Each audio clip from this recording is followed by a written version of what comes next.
There's still a few people who are going to be trying to find their seats, I'm sure, but let's go ahead and get started with Gil. Will you gavel us in? Thank you. And if everyone could please rise for the Pledge of Allegiance. Pledge allegiance to the flag for the United States of America and to the republic for which it stands, one nation, under God, indivisible, with liberty and justice for all.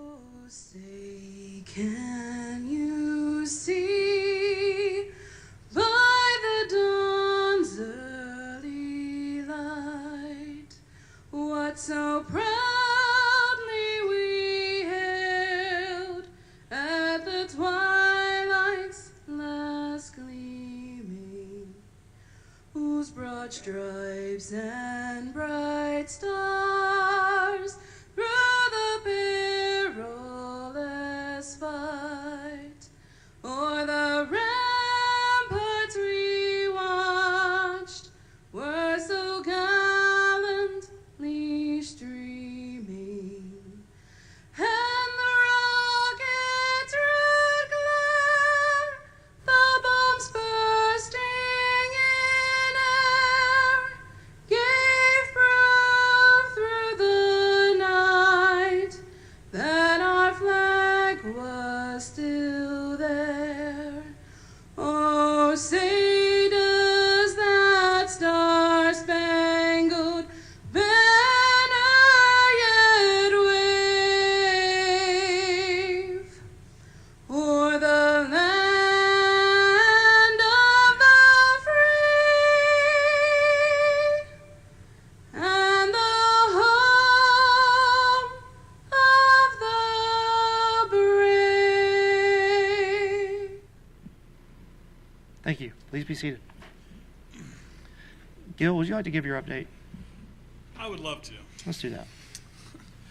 Good afternoon, ladies and gentlemen. Hope you all had a safe trip to beautiful Augusta, Georgia on this beautiful July day.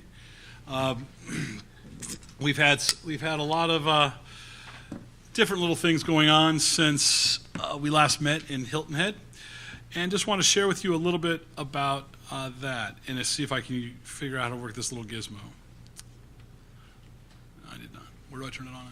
It's on On the side. Yeah, there we go. Maybe.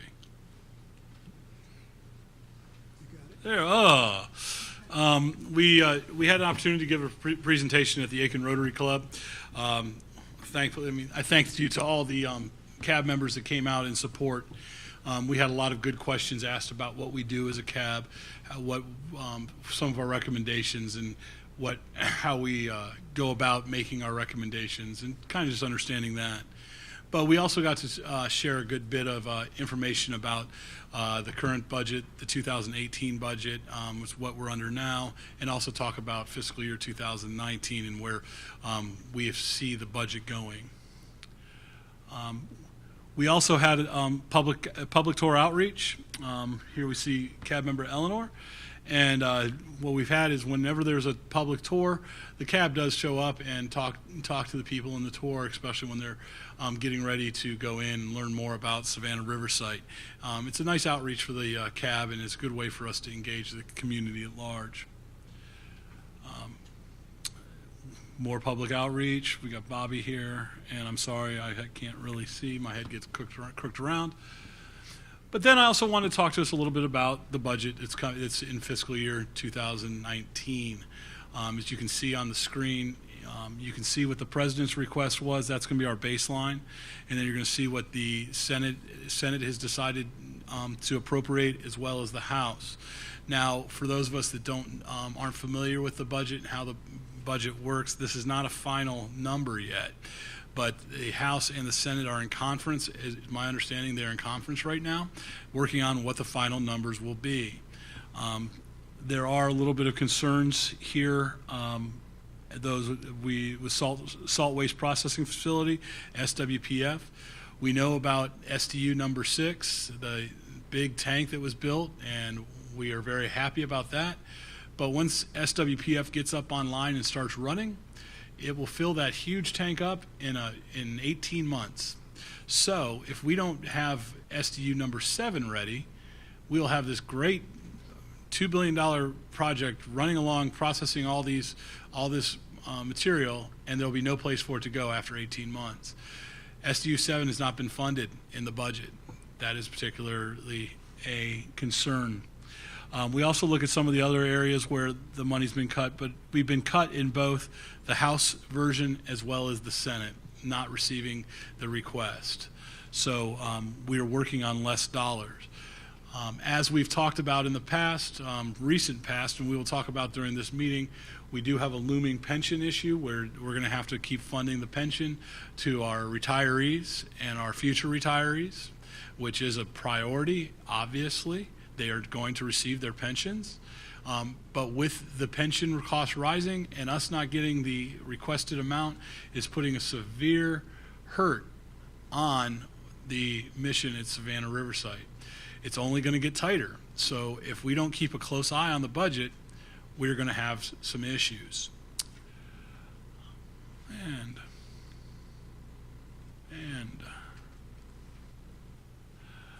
okay. We're moving slow. Okay. I wanted to share some of the budget concerns we've had.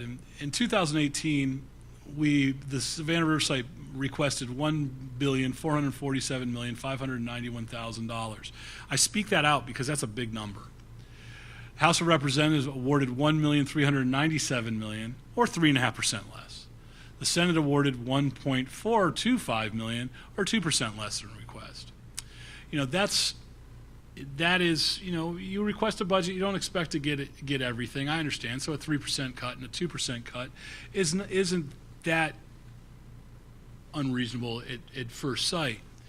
When you look at Oak Ridge, another complex inside of EM, they requested $390 million for 2018.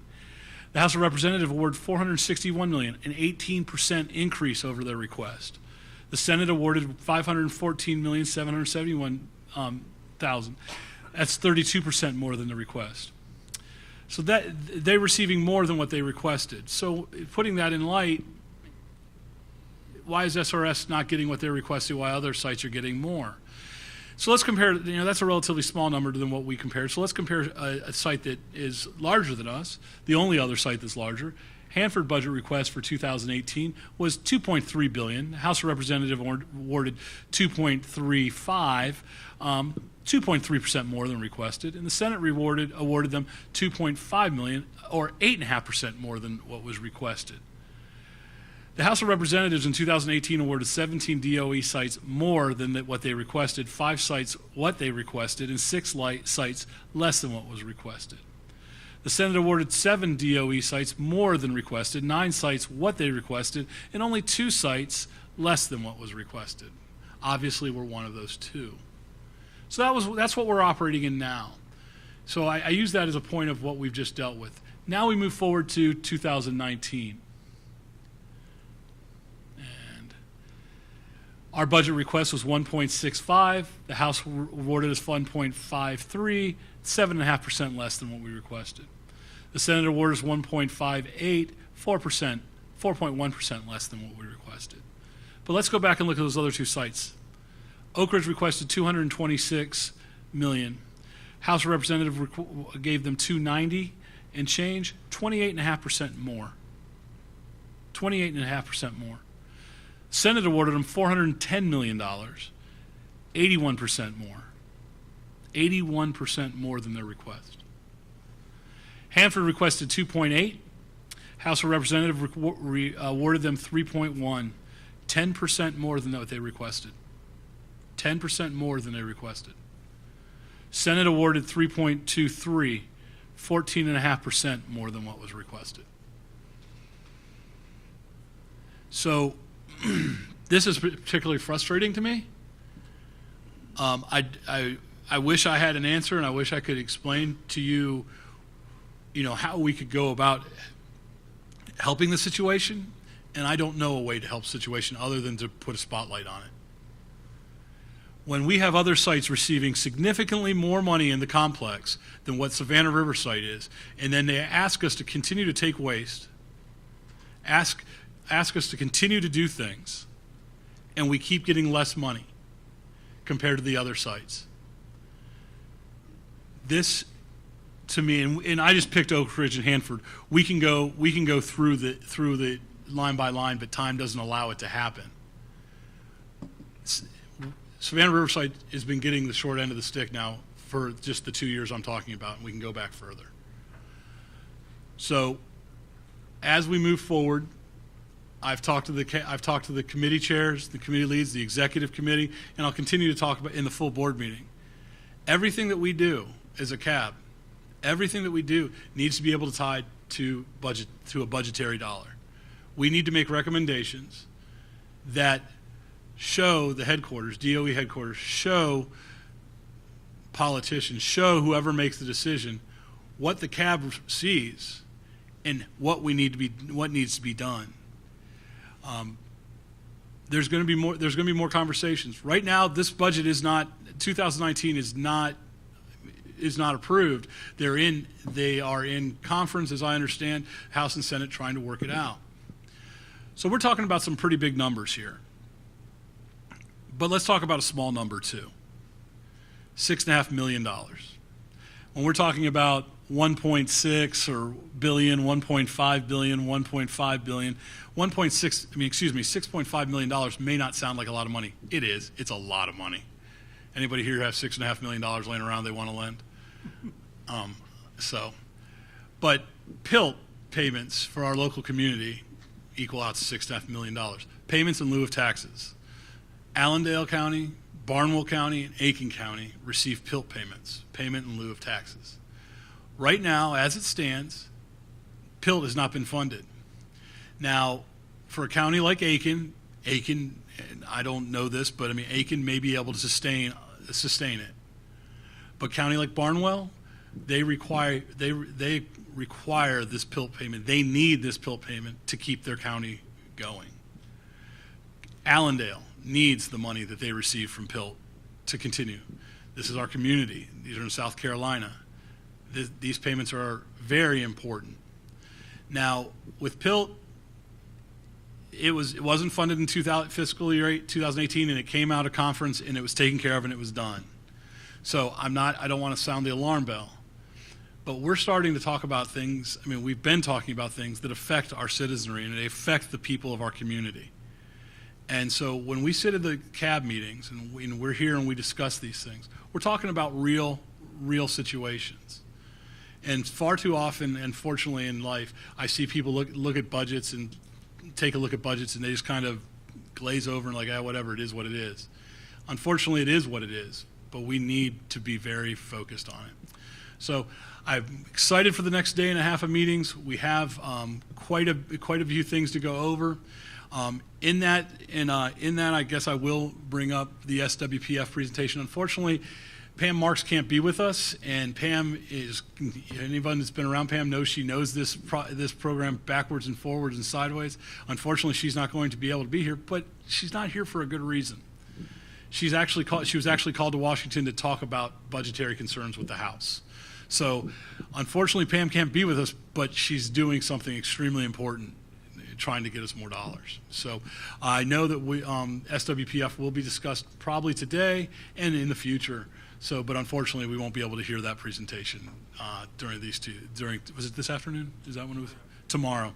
But thankfully, she's in Washington doing what needs to be done. So thank you for your time, and I look forward to a great meeting. James? Okay. Thanks, Gil.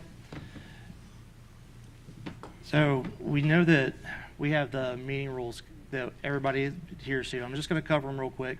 I want to ask y'all to help us adhere to our agenda timelines, listen to and respond to other points of view, make sure you're taking in what others have to say before you respond. Please participate and ask questions. That's how we all learn together. Somebody may ask a question that you were thinking of and it could help. Please make sure that you state your name and your affiliation when you make a comment at the microphone or when you ask a question. In that same vein, please try not to dominate the discussion or have side conversations. We all know that the microphones will pick up side conversations when they occur. And in terms of dominating discussion, I think we've all been doing really well with the 2 questions at a time and then go back around. I think that's been working out very well. And then please make all your comments at the microphone and place your phones on silent. If you can, put it away. If you can't, make sure that we all can't hear it. I think I heard a hoot owl one time and somebody's phone went off. It was awesome. In addition to that, let's cover today's agenda for just a moment. We just had Gil's update. This is the meeting rules and agenda. Then we'll go with agency updates across the back of the U. We'll take a short break if we need to, and then we'll run into committee updates, and we'll find out what each individual committee has been up to in the past couple of months since you all met together. Words are hard, sorry. And then at the end of the day, we'll have our draft recommendation discussion. We've got 3 draft recommendations that we're going to discuss today and maybe vote on tomorrow. And then following that will be public comments. And if you've met with us before, you know that we take the amount of allotted time for public comments. We divide that by the number of people who have signed up. Please make sure that public comments doesn't necessarily mean public questions. So if you do make a comment at the microphone, please refrain from asking a question. If you do have a question for the department, there are forms out on the table out there that interested member of the public can fill out and request a response. Are there any questions about our meeting rules or the agenda? Okay. Something else, CAB members, that you may have seen in front of you in an email in the past week is the code of conduct that DOE headquarters has recently put out.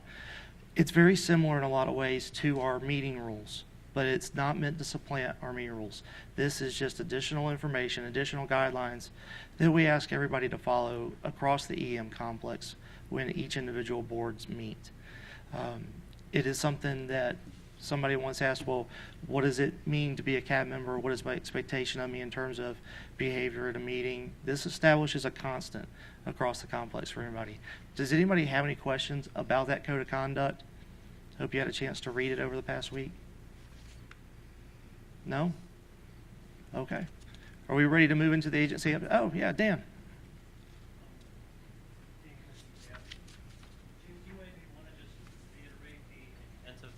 Discussed in the executive committee, just so everyone knows that the intent is not that. The representing yourself as a CAB member. Right.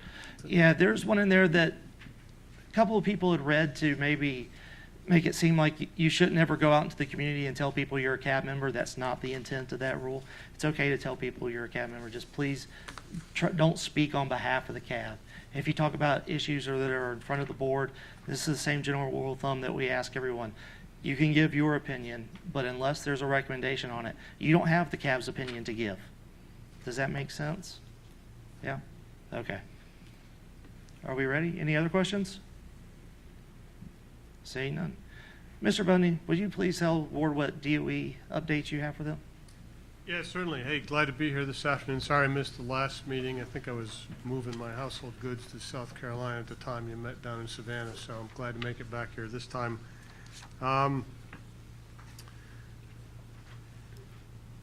Pretty busy all spring long with visitors, but we've kind of calmed down for the summertime frame. I don't think we have too many scheduled coming up, although we did have the commander of the U.S. Strategic Command visit the site recently. He went over and looked at MOX and the tritium plant, but we don't have any other big ones scheduled that I know of. You've probably seen the news reports about the memo that NNSA put out about studying about the 3 alternatives for their future operations at the site. This is just a routine kind of process we always go through, especially when there's different, new leadership about looking at doing an evaluation of how things operate and what's the best way to do it, what's the most efficient means. And so that's what we do with them. We routinely do this at all the places where DOE has, a shared site between EM and NNSA. So we're involved in those working groups. We're engaged with helping them sort out, providing the information they need to get the answer right and see what they're going to do for the future. It's a question of what ought we, if there's anything we ought to transfer, when should we transfer it, what should the sequence be if we're going to do that. So there are no predetermined answers in that, and we'll be engaged with NSA very closely on working through that whole process. Other things going on, I got a chance to go to the treat workshop. That's teaching radiation, energy and technology, where we have a bunch of educators from around the area come and learn how to teach our business in the classroom and get students interested in it. So I thought that was a lot of fun to get over there and meet those folks. I didn't have any choice to go. My mom's a teacher, my wife's a teacher, so it was kind of mandatory that I show up when they offer teacher events. So,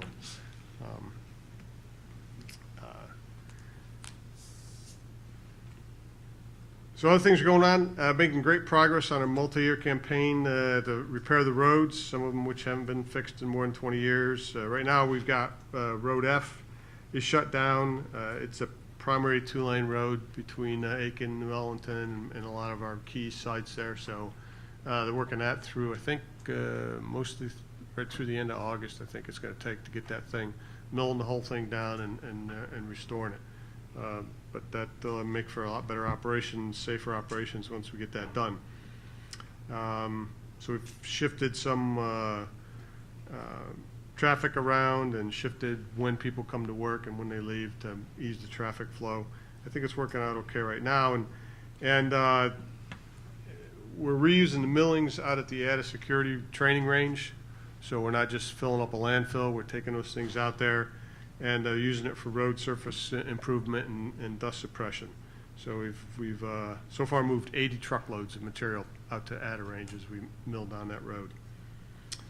Our contracts, as you know, the M&O contract expires 31 July, and any day now we'll have an extension signed.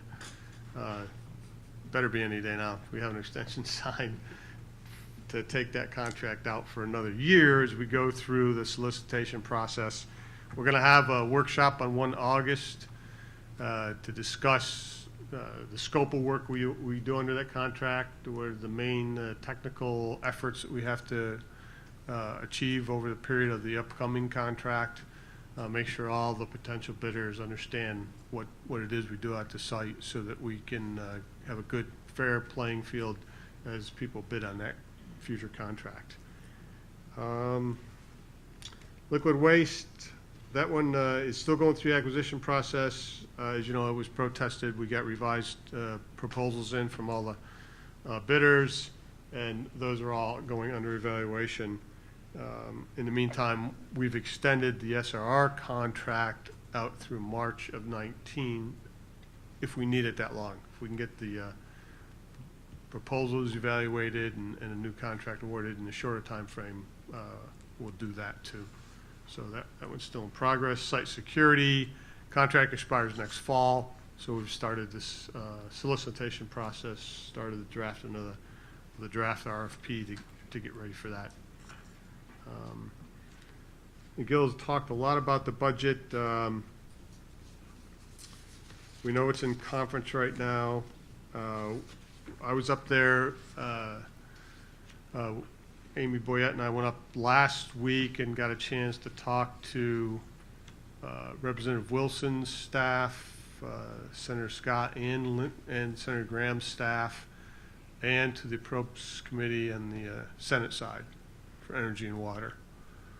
And I would just say, Gil, they were extremely interested in PILT. So we had good discussions about what might be done there. I think we'll be okay, but we'll wait and see what they write down at the end of the day. Nuclear weapons program. Nuclear weapons, no, nuclear materials. I used to do nuclear weapons. That was a long time ago. Now I do nuclear materials. H Canyon, I'm sure Michael's going to talk about that in detail. Is that what you're here for, Michael? Yeah. No, I'm the DDFO. Are you?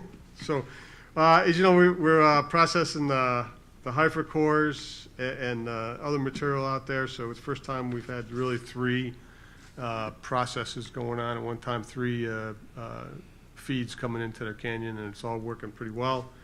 The plutonium downblend, we've finished the downblend that we're going to do for now and shifted our focus to help NNSA prepare to move the 1 metric ton. So we're doing some operations to support them instead of downblend. And when we get done with that, we'll shift back again. So everything's working very well there. Liquid waste program, as you know, the DWPF resumed operations in May. Canisters being decontaminated in the decon chamber and glass being processed for pouring into canisters. The modular caustic side solvent extraction unit resumed operations. It's processed 137,000 gallons of salt waste or salt solution in FY18. Glass waste double stacking continues. As of July 5th, 257 canisters had been double stacked in FY18 for a total to date of 457. And we've modified 230 positions in FY18 for double stacking, so we get 725 to date there. Saltstone facility has processed 268,000 gallons in FY18. The 3H evaporator, we expect to resume operations in mid-August. The safety basis under enhanced surveillance has been approved. South Carolina DHEC has approved the plan, and in parallel with that, we're also working on procuring a new pot for the 3H evaporator as a contingency. 2H evaporators back in service after chemical cleaning. The ticker unit continues to make good progress. Component testing has begun. All the modules are installed, and by the end of the year, we expect to be underway with our technology demonstration. We've begun excavation for SDU 7, so that's all proceeding on schedule. And we have a true waste shipment scheduled here very shortly, and hope to make some more before the end of the year. Working closely with WIP to make those things happen. The salt waste processing facility that Pam's up there briefing folks on. Parsons gave us a revised, or gave us a baseline change proposal. We've evaluated it. We think the schedule's in pretty good shape. We're going through some analysis of the financials and everything before we actually sign off and start talking about the actual proposed new date. We're going to make sure everything's lined up and we get all the numbers straight. And so it's a little bit of a complex evolution to analyze the whole proposal and get it right. But I was talking with Frank Shepard this morning, and we're marching down the road to get it done and keep things moving there. They have made great progress on those valve controllers. They have now, Frank told me this morning, they have all the new components that they need, including spares, and they're making great progress to be done ahead of schedule, we think, on repairing all those valve controllers. They have begun construction of the next generation solvent facility, and that should significantly improve the throughput of the salt waste processing facility when it's done. So as far as soil water cleanup, construction started April 30th on a 300,000 gallon firewater storage tank for A area. It's a capital asset project. We have separate subcontracts out for the tank, a pump house. It includes an electric primary pump and a diesel backup. So that'll get us in compliance for providing fire water for A area.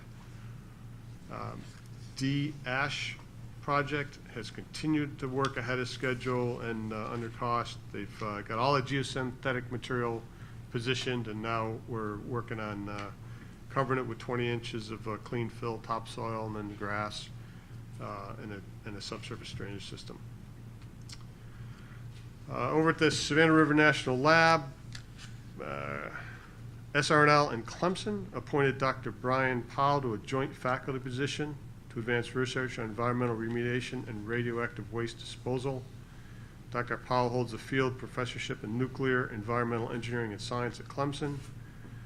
And so he'll be working on geochemical modeling, as well as laboratory and field experiments to predict physical, chemical, and biological processes that govern the mobility of radionuclides in natural and engineered systems. You no doubt heard about the Savannah River National Lab safety pause. That was caused by a series of very small events, but there were a number of them in sequence that indicated we had to get everybody's attention on how to do work correctly. The lab was not directed to do safety pause. They decided to do it when they saw those events happening in sequence. After we did send them a letter saying we were concerned about it, but they decided on the safety pause. They've come out of that pause, but they have enhanced oversight by their management right now as they go back to work. And at some point, they'll come out of that too once they're sure they've got everybody up to speed and they've got a good sustainment system in there to make sure they don't backslide into what was going on before. So we're monitoring that, and we think they're making excellent progress so far on that. By the 2H evaporator, no doubt you heard we had an erosion area, probably caused by an airline.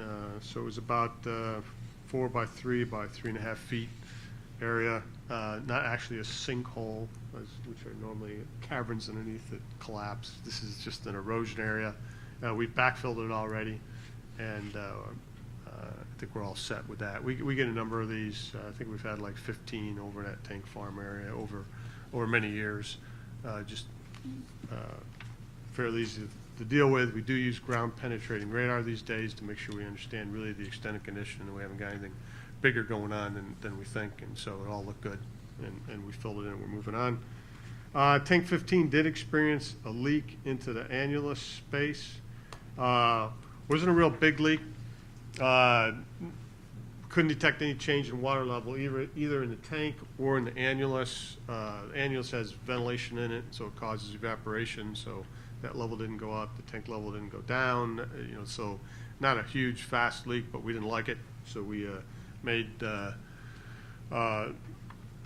preparations and then transferred the fluid out of the tank to get it down below the leak level, so it would stop. And we in the meantime, we had great monitoring. They had a camera down there. We could see what was going on.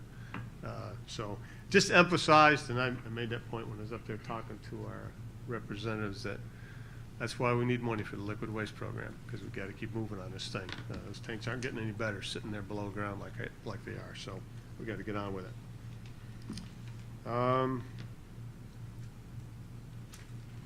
And finally, the H Canyon exhaust duct. We continue to do our analysis of the structural capabilities. That's a very complex analysis that has to go on to figure out the current condition of the structure, and preliminary results are looking like we're in good shape. No immediate problem. Then we'll have to figure out how much degradation that tunnel could suffer and still do its function. And then on top of that one, the real challenge is figuring out what is the actual rate at which the tunnel is changing, and that takes some time to do measurements over a couple of years to see how fast it's moving, so we can determine where we are today, how far we can go in the future, and where we got to take action. Do we have to take action? So we'll be getting together with all our when we get the analysis done, which I think is out in Next spring. Yeah, we'll get the final. We'll have the final results, except that we won't necessarily have pinpointed the rate of change. That's going to take a little bit longer. But then we'll get back with EM1 and we'll discuss, hey, what we really ought to do, when we ought to do it, kind of stuff to make sure that tunnel will last out through whatever the program is for the canyon for the future. So that's what I got this morning, or this afternoon. Okay, CAB members, any questions for the site manager? Don? No? No one? Gil? Hey, Mike, I heard Terry Spears retired. Is that right? Terry Spears did retire on the 3rd of July.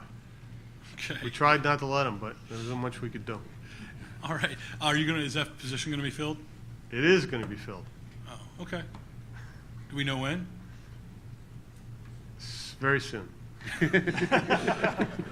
Thank you. Those things are always tough to say because you got to go through the whole process, make sure there's no stumbling blocks, and you don't want to, say something and get somebody excited and then find out that it's not going to go the way you thought. But I think we're at a good path forward, and it shouldn't be too long before we have a Thank you. permanent. Don? Dawn Gillis Cab. Thank you for your presentation. And the first thing you were talking about was the review of operations, for the best value of the Right. taxpayer. Right. Are we going to see anything in writing, any kind of a synopsis of that evaluation and what the different factors that were taken into account for any kind of changes that might come into the operations and how priorities are determined or anything like that? I'll have to get back to that because this is NNSA's study that we're supporting. So I believe they'll own it. I don't know what their plan is as far as that, but the study does require an interim brief, I think in September, to the head of NNSA and final recommendations by December. So I can't imagine that they wouldn't provide something, but I don't want to speak for NNSA without having talked to them about it. Okay, so this is more how EM would support NNSA's functions on the site, is how it would affect the EM activities. Am I hearing that right? Oh, wait, all the EM missions will go on. We're not changing, Okay. I mean, liquid waste will go on, we'll do D&D, we still got all that work to do. Okay. It's really a question of, there were 3 alternatives proposed. One is NNSA takes over the landlord duties on the site, including, and absorbs the lab as an NNSA lab. But, so they would probably take, they might take the H Canyon as part of that. But we would continue to do liquid waste and all the soil remediation and all the D&D that has to get done. I mean, EM will be here for a long, long time doing that. So it'd just be a question of who's the landlord, who's not. And one option, another option is they just use a separate contractor to do their work instead of the M&O. And then the third option, not really for me to speak to, they talked about. Okay, moving stuff. if there's an option of NNSA taking over H Canyon operations and what H Canyon does, I think this cab would be extremely interested in that, because that's a major function of what goes on out at the site that we deal with at this point. Yeah, and I couldn't speak to, does NSA even want to do that, or, it's,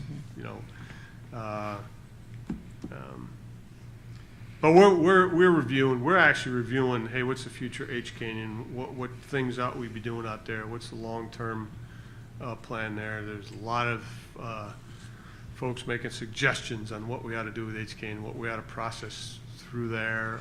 It'll involve a lot of discussions with DHEC about if we're going to do this kind of work. We're just starting that discussion about what that future of that place is going to be. We're interested in that too. I'm sure. I'm sure you are. And as soon as we get something together where we think, because there's a number of folks who offered suggestions as the things we ought to do out there, but they offered them all in their own little stovepipe, right? We got to put them all together and figure out what makes sense, what you would, if you could do these things, what sequence you do them in, what are the ramifications about material on the site. So we got some work to do before we come back to we got to create something that makes sense. We have a stovepipe we're interested in too. Yeah. Okay, thank you. Yep. Bobby? Bobby Williams, CAP. Have we had any notices of violations? Notices Has of DOE violation? received any notice of violations? No. We better not have, because I haven't been told. Okay, thank you. Any other questions for DOE? No, looking around. That's it? Okay. Shelley, can we ask DHEC? Shelley Wilson with South Carolina Department of Health and Environmental Control. It's so good to be here with you all today. And just wanted to start off saying it's not just me. We have a whole host of DHEC people. And In the back, we have Greg O'Quinn, Susan Fulmer, Heather Cathcart, Sandra Snyder, and right here, Grace Ann Martin. So just, again, wanted to make you aware we have a lot of people here to answer your questions if you have any, and it just continues to show how heavily invested we are in service to the Citizens Advisory Board. So I wanted to start off and say that that Gil's remarks earlier were very much appreciated, and we are in the same vein. We're watching the budget very closely. I just wanted to give you a little bit of my take on it, just a little bit of history for perspective. But if you heard me talk back in 2014, 15, 16. 17, you would have heard me say, DOE needs to ask for more money. If anybody remembers that, I used to say that over and over and over. So, so you know what? In 19, DOE asked for a good, healthy budget, and so, so we're very appreciative that DOE took leadership and made a good, strong, healthy FY19 budget request. So, so that's huge. It's the best starting point, right? So, but as Gil said, we're seeing, as it goes through the House and Senate, that money being cut, and so so budget is extremely important, and it is, it's very worthy of being on everyone's radar screen, and we are watching it very closely. So again, thank you, Gil, for those comments about the budget, because it is very important. Appreciate your perspective and you highlighting that issue. A couple of other notes. DHEC, we participate in state and national discussions just to network and hear what other states are dealing with that host DOE sites and kind of what's going on internally in the state as well. So just wanted to point out that on May 21st, we did a presentation at the South Carolina Governor Nuclear Advisory Council. And at the end of June, we participated in a federal facility task force that's convened by the National Governors Association. That was tied together with the state and tribal government working group meeting. Again, those are mostly states that host DOE facilities and DOE and some other entities, but we all meet together to say, hey, what's going on in your state? What's going on with your site? And we just share information and a lot of best practices. So, so we've been doing that recently. Also, as part of that NGA Federal Facility Task Force, that whole group is looking very carefully at a white paper. It's an idea that was put out by the Energy Communities Alliance. And that idea is that perhaps some high-level waste is really a sheep in wolf's clothing. In other words, it might have the name high-level waste, but only because it was born that way, and its actual, the characteristics of it may be very much less risky, okay? So the whole idea behind that ECA, again, that Energy Communities Alliance paper was, hey, maybe we should relook at the definition around the nation, and if there is some high-level waste that really isn't that risky, maybe it's more on the order of low-level waste, maybe we should carve it, look as a nation, can it be carved out? So that's in the very beginning stages of discussion, but just wanted to let you know that's going on. And of course, South Carolina is very interested in that.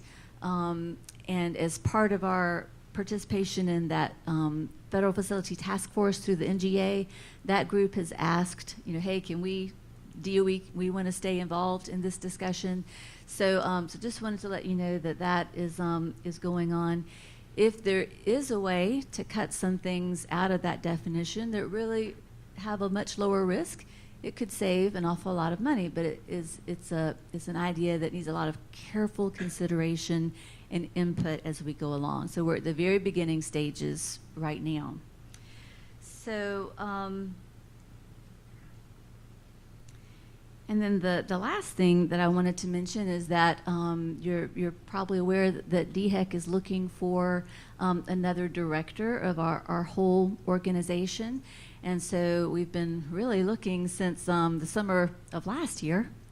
And there's been a national search for that. And just to let you know that that is ongoing. Our board is still considering.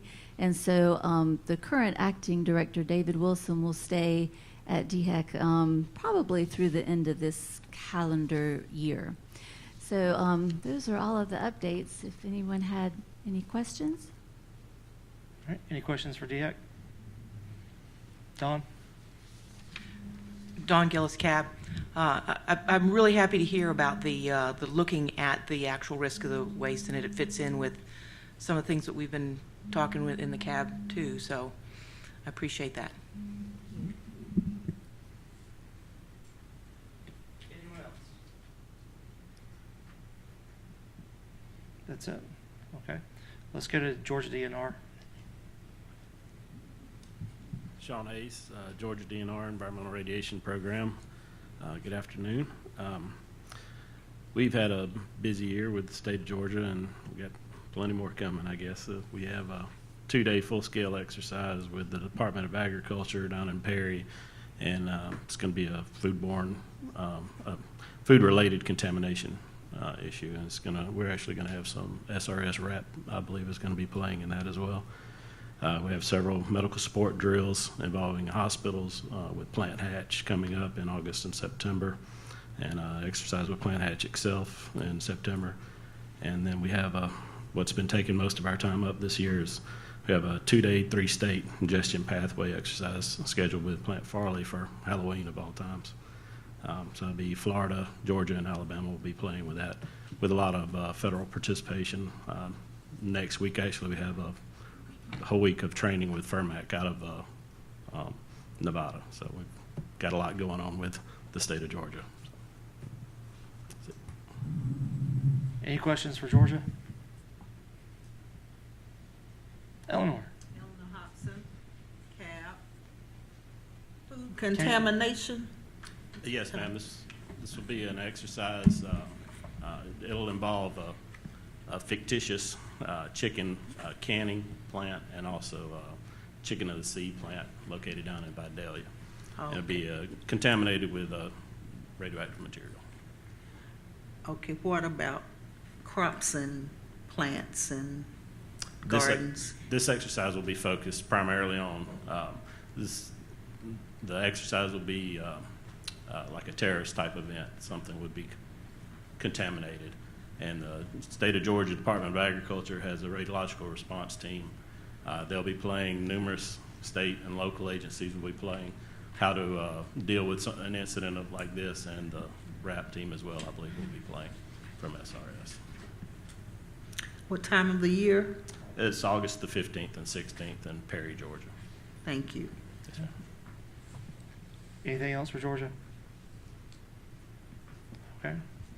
Kyle Bryant, EPA. Just in time. Good afternoon, though. For those of you on the CAB who aren't familiar with me, I'm Kyle Bryant, the Community Involvement Coordinator for EPA, and I'm sitting in for John Richards, who passes on his regrets for not being able to attend due to some other commitments. But he did give me some bullet points to report out. The first is that the EPA RPM team of Deidre Lloyd and Jennifer Tufts, with John Richards as the acting FFA manager, continue to work with DOE and South Carolina DHEC to investigate the site and implement cleanups that are protective of human health and the environment. EPA has signed a 5-year review with DOE and South Carolina DHEC, which confirmed that multiple past cleanup actions at SRS are still protective.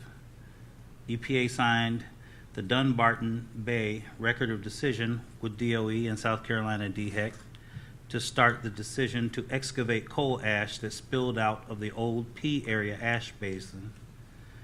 EPA concurred on action memos for P area and C area to start the plan to address groundwater contaminated with chlorinated solvents in those areas. EPA expects records of decision to close and fill in the G area oil seepage basin and to put final controls on the D area caps over the coal ash basins in 2019-2020. In addition, EPA, DOE, and South Carolina DHEC are completing the investigation and evaluation for the lower three runs operable unit, including Parr Pond. A decision regarding how to address the radioactive cesium-137 contaminated sediments in the water body will be forthcoming in 2020-2021 as a result. EPA recently walked down and is pleased that DOE has made significant progress on the tank closure caustic removal system as agreed to be developed as a result of the past dispute on the high-level waste tanks.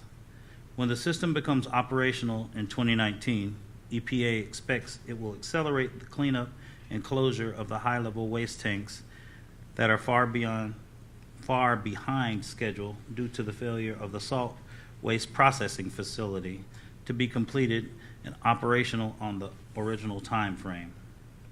John Richards plans to return to represent the EPA at the CAB in September. And that is all. Okay. Any questions for EPA? I see you. I'm giving everybody else a chance. No. All right. Dawn. Dawn Gillis, CAB. Thank you. With the EPA reducing their regulations, is anything that's been eliminated, any of the regulations you hear about in the news been eliminated, have any effect on anything that's happening at the Savannah River site? I would prefer John Richards to respond to that. So what I'll do is take your question back to him and the RPMs who've been dealing daily with SRS related, site related issues, and get a response back to the CAB. Okay, that works. Okay. Thank you. You can just send that to me and we'll distribute it out. Any other questions? Oh, hey, Shelley.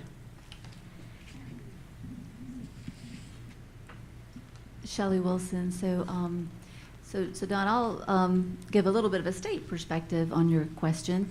So what EPA does is the national agency is they set standards and regulations, and then the state, South Carolina, will adopt those. So in many cases we copy them for most of our program areas. And then if we are good enough, EPA will say, okay, South Carolina, you can implement them, and that's called authorization. So so just to let you know, none of our by all of our standards really are staying the same. So even though we're aware of kind of this thought under this administration to roll back, the actuality is that is not, effectively nothing is really changing. So a lot of the things that were rolled back were more in the courts anyway. So all of our water standards, our air standards, our land standards, they're staying the same. There were some changes in the works for wetlands, and that's really more for new development, but again, they're kind of stagnant right now because they're in the courts. So I guess the bottom line is an assurance that most, all of our standards really effectively are the same. Thank you. Dan. Just a quick question, James. Will SWPF presentation take place in September? I know we got some juggling to do with work plans and presentation schedules, but will it take place? That's sure? our plan at the moment. We do have a little bit of juggling to look at. To be honest, I haven't figured out where I'm going to fit it in the schedule yet, but that's our intention. Okay, thanks. And Dave.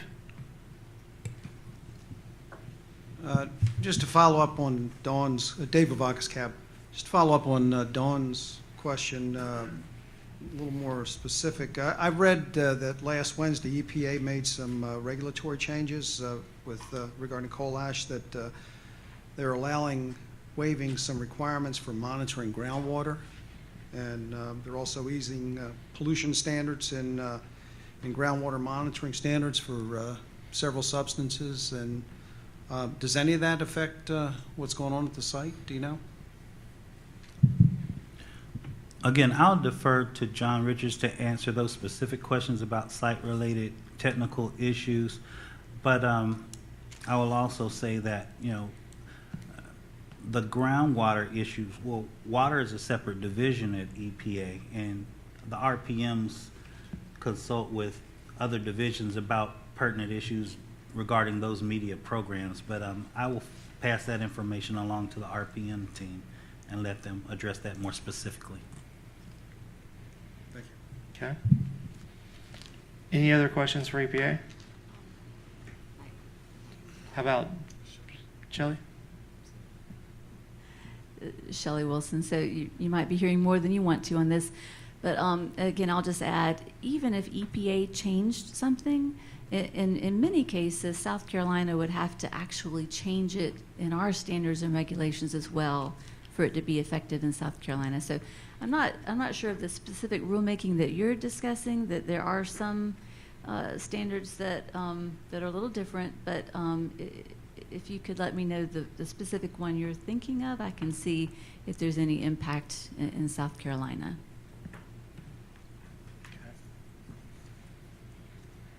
Anything else from around the table? How about if we open it back up to DOE, DEC, DNR? Anything? No? Larry's ready to move on. Okay. So we're ready to go? Okay. Right now we're scheduled for a break, but it's a little bit early. How do y'all feel about letting Eleanor do her update and then we can see where we're at? Is that okay with you guys? You want to take a break now? Okay. Just take a 15. Let's take a 15. We'll go ahead and do it. Be back in your seats in 15 minutes. We're going to start with or without you. Come on. All right, 15.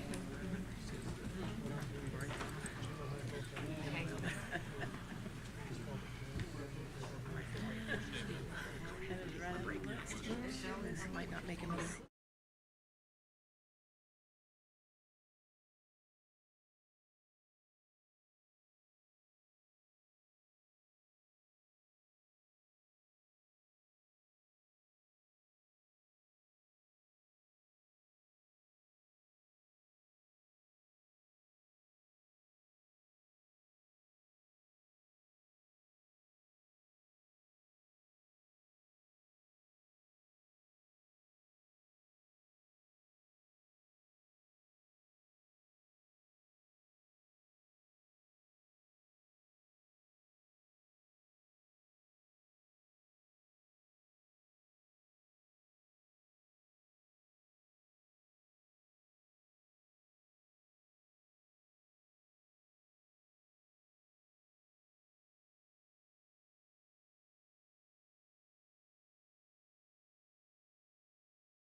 Okay, so let's move into the committee update portion of the meeting. Eleanor, can you start with A&O for us?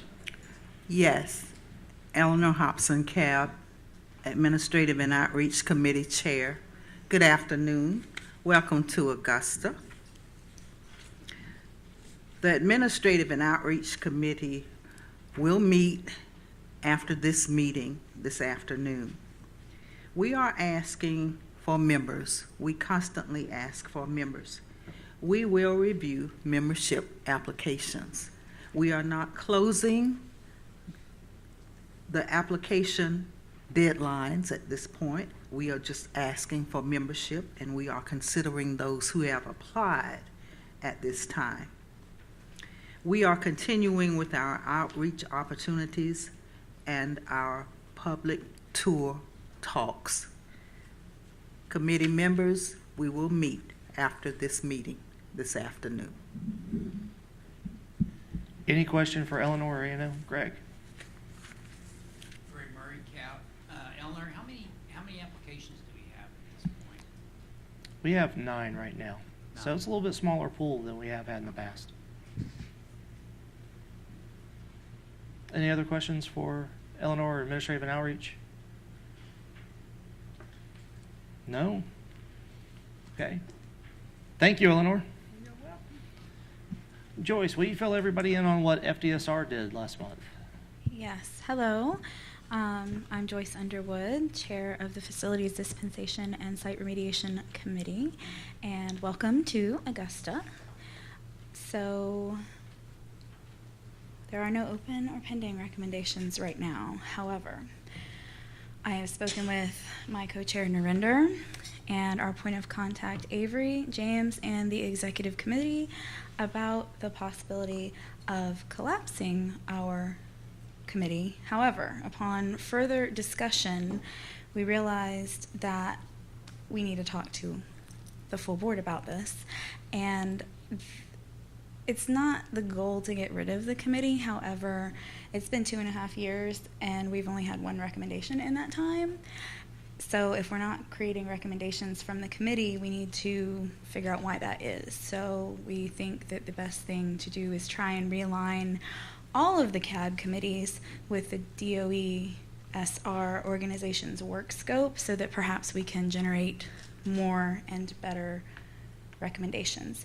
Therefore, tomorrow, during our formerly free hour that we had because the other presentation was canceled, we hope to discuss that in the full board. And that's all I have to tell you all. Okay. Any question, Gil?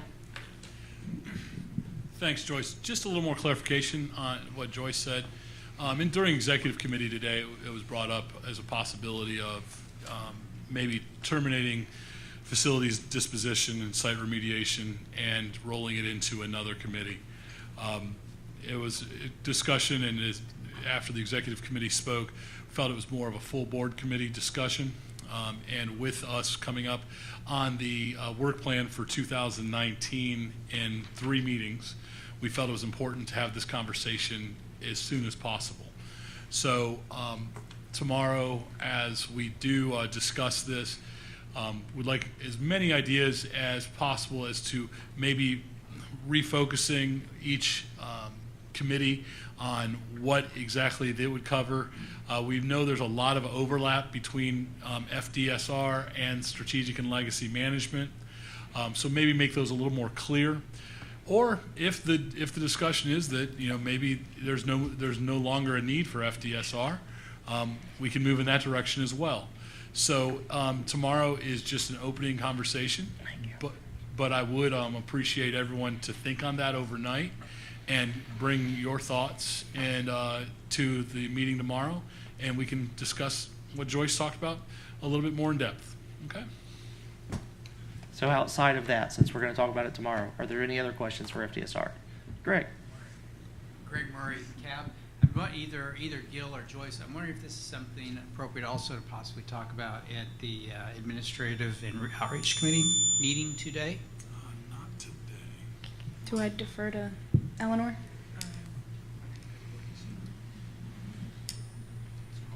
Time may not permit us to discuss it thoroughly, of course, we can consider the topic.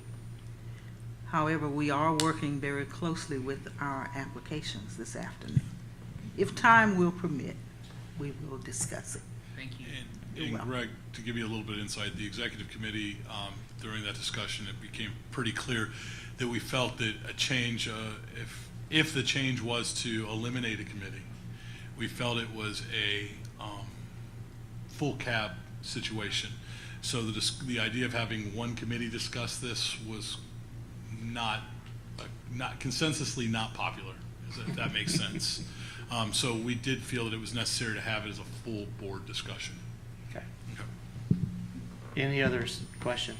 Dan? Yeah, Dan Kaminsky, CAB. As part of the Strategic and Legacy Management Committee, as the committee chair, I don't believe it's really Joyce's intent to disband those topics as much as it is to consolidate and make it a little more streamlined so that it would be more productive and find areas where recommendations can be made. And I just wanted to put a plug in, and DOE will love to hear this, I'm sure. But DOE has done such a great job for the information that I've received while being on the CAB that every time that I come up with a question or a concern, it's always been thoroughly and adequately addressed and explained to this board. So I've been pleased as a citizen to see what I see when I do the site visits and learn what I've learned, that things in general are very well taken care of. And I do not believe it's this board's desire to just generate random, inconsequential recommendations and tie everybody's time up. We want our recommendations to be meaningful and have some impact for the site and value add. So I think Joyce brings up a great opportunity. Well said, Dan. And like we talked about, we'll discuss that in greater detail tomorrow with everyone. So are there any questions not related to the scope of the committee or what we're going to do with it for FDSR or Joyce? I just want to thank you, Dan, for articulating better than I could what the point here is. I don't want to waste you guys' time, and if we don't need to have the committee because it's not necessary, then we don't need it. But our job is to be generating useful, meaningful recommendations, and we have recommended one in 2.5 years, and I don't think that's acceptable. So we need to come to the genesis of the problem and try and figure out what that is. So yes, thank you, Dan. Let's all give that some thought overnight and what the reasons behind that may be. It could very well be, as Dan was saying, maybe everything that FDSR is looking at, it doesn't need a comment. But we can talk about that more tomorrow after you've all had a chance to think about it. Anything else, Joyce? Nope. All right. Larry, are you ready? Let's do nuclear materials. Thank you, James. I am ready. I'm Larry Powell, chairman of the Nuclear Materials Committee, and we have no open or pending recommendations. Dawn has a recommendation on the exchange of spent nuclear fuel, and Dawn, are you prepared now to maybe go over that draft? We'll do that as a group. I think we'll do all of them after all the committee updates. Okay. And we'll just hit every one of them back to back. All right. Okay. Okay, and so that's all I have. Any questions for nuclear materials or Larry? None? All right, Don. Are you ready for waste management? No, wait. Dan, strategic and legacy management. Forgot where it was. You got Thanks, 5 James. more minutes. Dan. Give you a reprieve there. Dan Kaminsky. I am the chairman of the Strategic Legacy Management Committee. And this last meeting in June went very well. We had a very good dialogue of questions and answers regarding the presentations from the last full board meeting. I was very appreciative of the on-site resident experts that were there to address those questions. It all went extremely well. We did come up with a soon-to-be pending recommendation to be addressed in our next committee meeting, so full board will hopefully see something in September.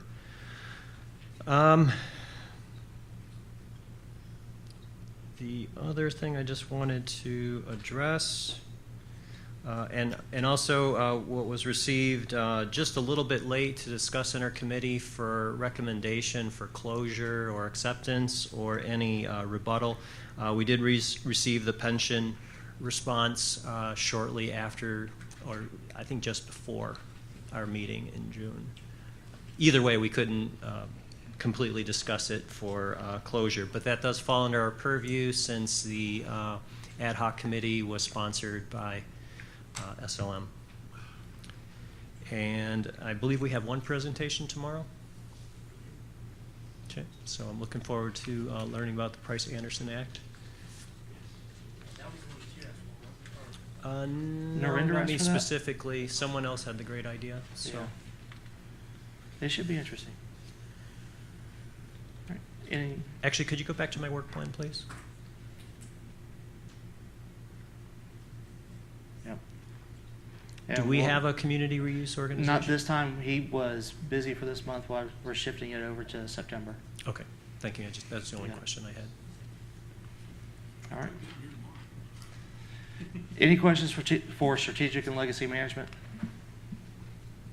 No? All right, Don? Dawn Gillis. I'm the chair of the Waste Management Committee.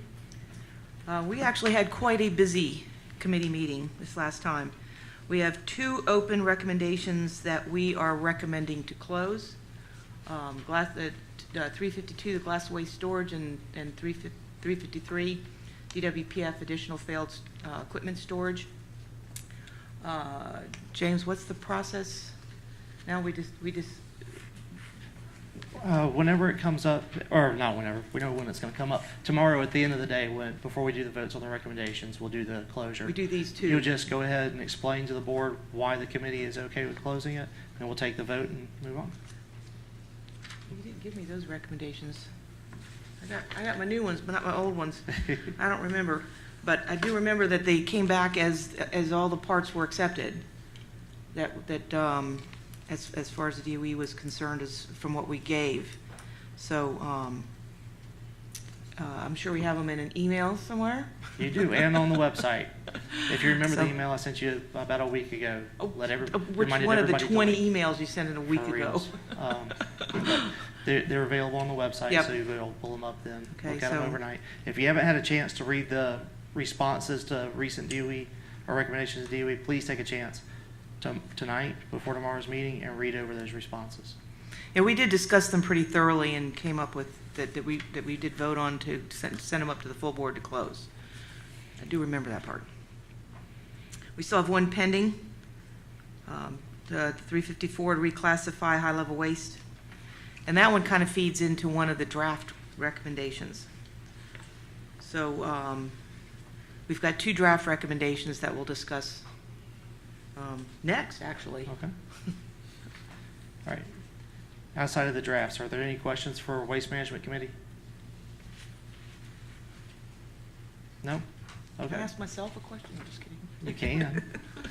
How about this? Let's move into the draft. That's right. Let's go ahead and move into draft recommendation discussion, and let's start with the one at the top of the list, the ship low activity glass logs to WIP. And I believe the recommendation manager for that one was you, Dawn, right? Yep. All right, if you'll give everybody a brief overview. Okay, well, since it is such a brief, I'm just going to go ahead and read it. The first thing I want to do, I'm going to read it into it, is I was requested to change the term logs to canisters to be a more official term. So it'll be ship low activity glass canisters to WIP. When DWPF, and I'm assuming we should probably write that out the first time since it hadn't been written out in this one. First began operations, a significant amount of relatively low activity waste was contained in these canisters. The waste in the canisters is defined as, quote, high-level waste, unquote, because of its origin and not its physical characteristics or health and environmental impacts related to this waste. The CAB has recently recommended that DOE look into redefining radioactive waste categories by the actual content of the waste, risk-based, versus the origin of the waste. The CAB realizes that there's a law defining this and that can't be changed quickly. But as part of the actions related to that recommendation, other actions will help to to de-inventory, will help to de-inventory the SRS of radioactive waste. That's, something's wrong with that sentence. But as part of the actions related to that recommendation, other actions that will help to de-inventory the SRS of radioactive waste can be done concurrently. Okay, it can be read, it just has to be careful how you read it. Recommendations. 1, determine how many of the currently stored glass canisters could be reclassified as TRU waste based on the actual curie and actinide content, in other words, risk-based. 2, determine how many future glass canisters might be so classified. 3, work with WIP to determine required actions to be completed to their facility and excuse me, regulatory considerations to be able to receive and dispose of those glass canisters. 4, provide a conceptual plan. Conceptual here is the operative word, because this is a long-term thing. This is nothing that's going to happen in a year or 3. Provide a conceptual plan for implementing this at SRS, including new facilities and transportation infrastructure that would be required. And 5, provide a tentative schedule, again, tentative being the operative word, as to when this could be implemented, assuming technical considerations only versus political. And with political, that includes funding considerations, because that will drive things way out. So we're talking about a concept here of, if we were going to try to do this, what kind of things would have to be done to get to that point. Any questions, comments? Tom, we'll start with you. Tom French, the cab. Should we mention here the national efforts that are going on, so you can see the whole host of things that are being considered? That's probably not a bad idea, especially with what Shelley was just talking about too. I have not done that research to get all those bits and pieces in.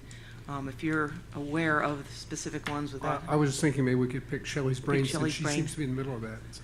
Yeah, is that okay with you? Okay. All right. Susan, I think I saw your card go up next. Susan Corbett, cab. So I made some comments during the committee meeting about this. I'm not really enthusiastic about any of this. I mean, first of all, I'd like to know how much of this reclassified waste that DOE is trying to redefine is going to continue to stay at SRS. I mean, I'm sure that is in the plan, that some of it would just end up like the waste incidental to reprocessing that will stay here forever. The other thing, too, is this is going to take an enormous amount of taxpayer money, because not only does it require that the New Mexico people change their law, which at this point, I can tell you in New Mexico, the sentiment is not to open themselves up to any further nuclear waste. I mean, they're having a big fight over the Holtec plan right now. It's just, this is not in their cultural thing right now. They don't like this idea, and so it would be a big fight to do that. And then plus, I understand you have to change the permitting too, which is another big fight. So you're talking about a lot of taxpayer money here to basically dump this waste on another state in another community that doesn't want it. So my thoughts are, let's don't do it. Let's don't reclassify it. Let's don't take any more here that's going to get stuck here. And let's do our best to characterize this waste in such a way that it can stay here until the permanent defense permanent facility is built, which we keep hearing we're promised a defense, like a defense Yucca Mountain, where this waste could go. Let's don't try to fight another state to dump it on them. That's kind of what I'm thinking at this point. They don't want it either. All right, let's jump over to Narinder. Narendra Malakab. I don't think it would be nice to have a nationwide discussion, because the Congress can change it based on each facility. And we have experience at SRS for 316. So let's stay with the local nuclear waste and reclassification for that. Okay. Joyce? Okay, based on what Oh, Joyce Underwood, CAB. Based on what Susan just said about WIP, what is the benefit of reclassifying it if it stays here? Dawn, do you want to? Yeah, Dawn Gillis, CAB. First of all, the people in Carlsbad do want to see this happen. It's the people in Santa Fe that have any kind of issues with it. And take it from one who knows, from back in the 1980s, before WIP opened, I worked for the WIP project and saw that kind of politics happening, and it's still opened. And as far as reclassifying it, it would be reclassified. And WIP is only open for transuranic waste, by the way, not low-level waste at this point. So there's other issues that are involved. But if we can get any of this stuff out of our facility, that gets it out of our state. And that's one of the big deals, is to get it out of here. And if it fits in with the type of waste that WIP can accept technically, then it makes certain sense to put it a half mile down in a salt facility versus keeping it in concrete at the ground level here at Savannah River Site. And the Savannah River Site is still temporary storage. It's not permanent storage. And any kind of permanent high-level waste facility is a minimum of 40 to 50 years out. So this would hopefully get at least some of the volume off of our site before the 40 or 50 years. So that's kind of the points there anyway, so. Okay. Okay, Joyce Underwood, CAB. I understand all that. That makes good sense. However, just because we can't see in the future, right? Suppose it winds up having to stay here, and the only part of this recommendation that goes forward is part 1, which is determining how many of the currently stored glass canisters could be reclassified as true waste based on the actual curie and actinide content. Like, if that happens in conjunction with the other recommendation, is that better for the site? Like, if it has to stay here, is what I want to know. Like, what's the benefit for SRS if it has to stay? The key is that we're trying to find a route to get some of this stuff off of the Savannah River Site and out of the state. Right. Okay, and if it, I mean, nothing ventured, nothing gained. Okay, Right. This is a paper exercise at this point here. We've got all this data, all the data of exactly what's in every one of those canisters is in a database. So in defining what's low-level waste, what's transuranic waste, as far as what's and correct me if I'm wrong, somebody from the DOE side, but that paper exercise is not a huge deal. The bigger deal is what does New Mexico and WIP have to do to get it to the other end, these kinds of conversations. This isn't new. This is something that's been talked about before, and just with what Shelley was talking about, just redefining some of the low-level waste, or the current origin high-level waste versus risk-based low-level waste. And it is a national discussion. You can't define a low-level waste for our site is different than a low-level waste for another site. This is a national discussion. I don't know if I answered your question. I kind of got. I guess what I want to, Joyce Underwood, CAB. What I'm wondering is, like, if you redefine it, does it free up space somewhere else, and how? If we can. If it has to have a place to go. Right. Okay. So that's the big key is doing the paper exercise that says these are the canisters that would fit under the current definition of TRU, current definition of low-level waste. And that would be the easier part. But then once we have that data, we can say that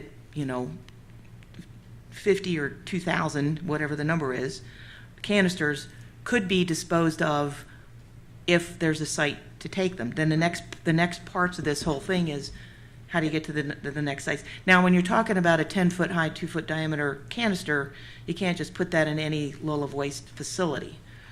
So, or there's only one transuranic waste facility, and that's at WIP. So, anyway, that this is a concept, okay, and it may go nowhere, and to do a paper exercise and to talk to some people, and these are the kinds of things that DOE does all the time. Believe me, I was there, okay, and these are scenarios that get run, and sometimes the scenarios come out, well, didn't really work out, and sometimes the scenarios are, wow, we did a great job here, we got rid of a lot of stuff here and disposed of it in a safe manner. So this is coming up with one of those scenarios of, can we do something better? Okay. Okay. Let's get some other voices in. Gil? Gil Allensworth, CAP.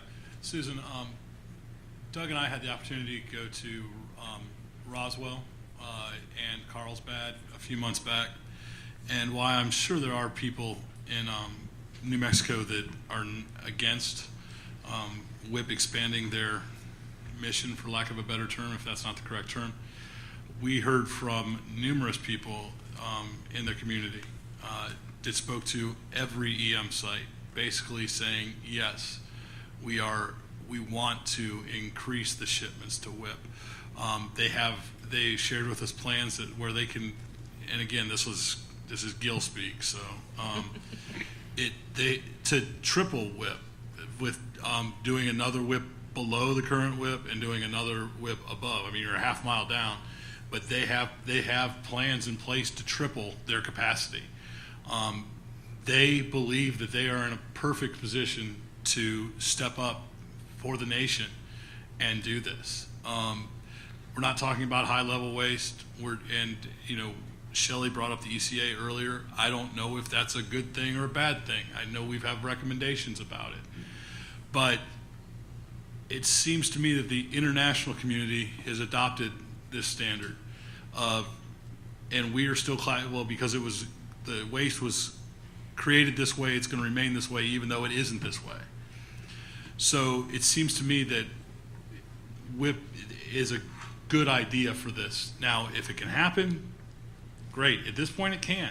So I think Dawn's done a great job in writing this recommendation. It's well thought out. It's extremely well written. I mean, a half a page, great job. But no matter what we talk about politically, there's going to be people for and people against.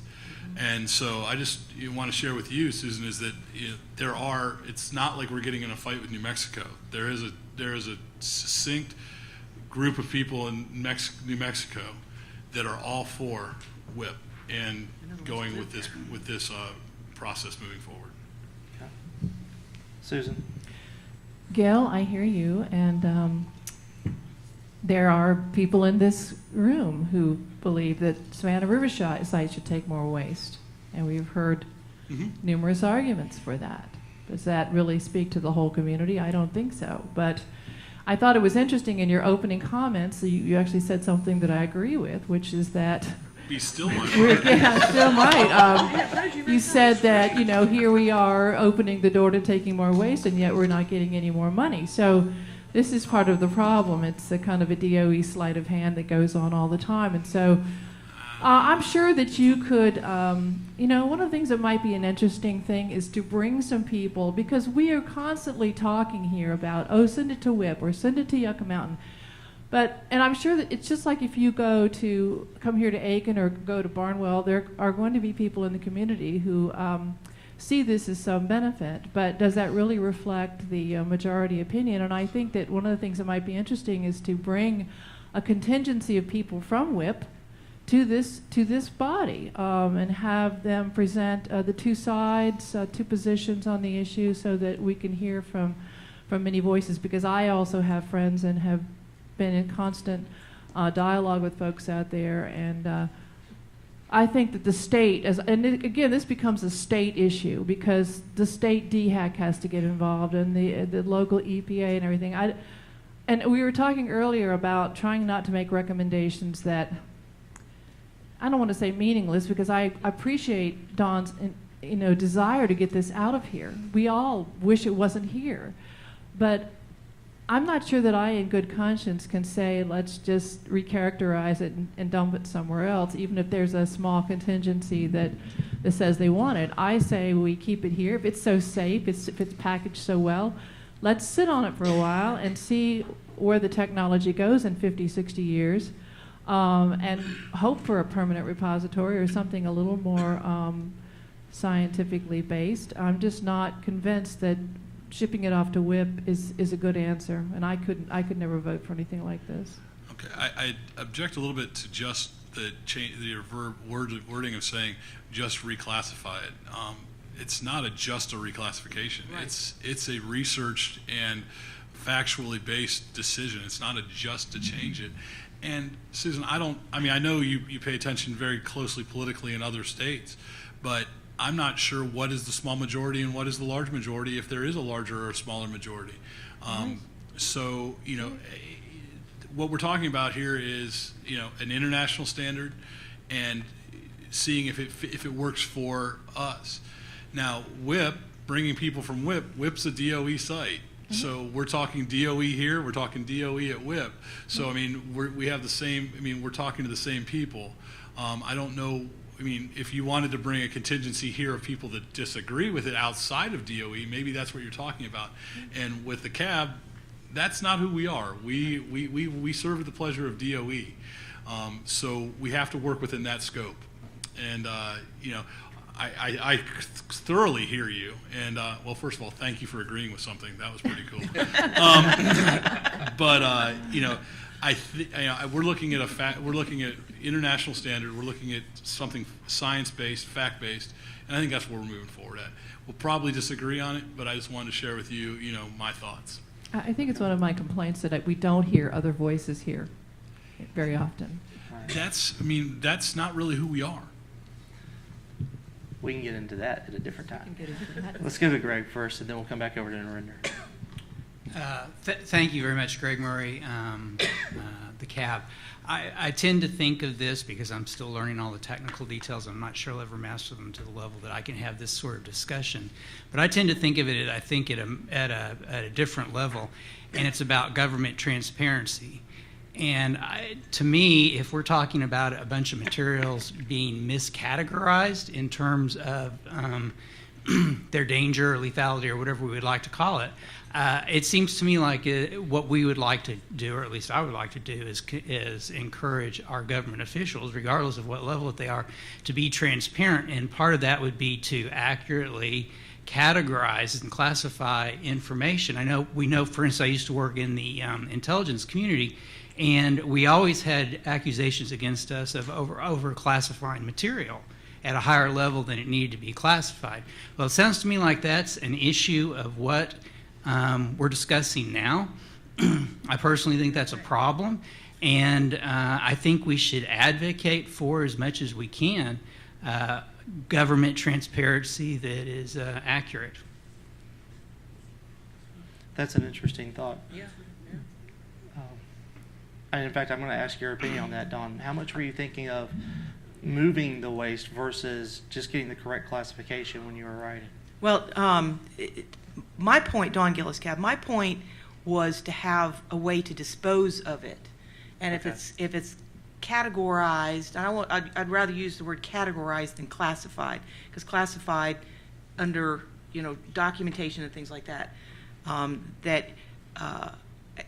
it's to have it with the international standard that says it's categorized properly from a technical standpoint and not from just a definition standpoint. But the other key point of that is, too, that not only does maybe some of it go to WIP and some of it goes somewhere else, but the cost of sending it to WIP is, I don't have the numbers, okay, but it's most likely to be significantly less than sending it to a Yucca Mountain type facility. So if you're talking about trying to save money for the taxpayer, sending it to a transuranic or low-level waste facility is going to be a lot less expensive when you don't have that categorization at the higher level.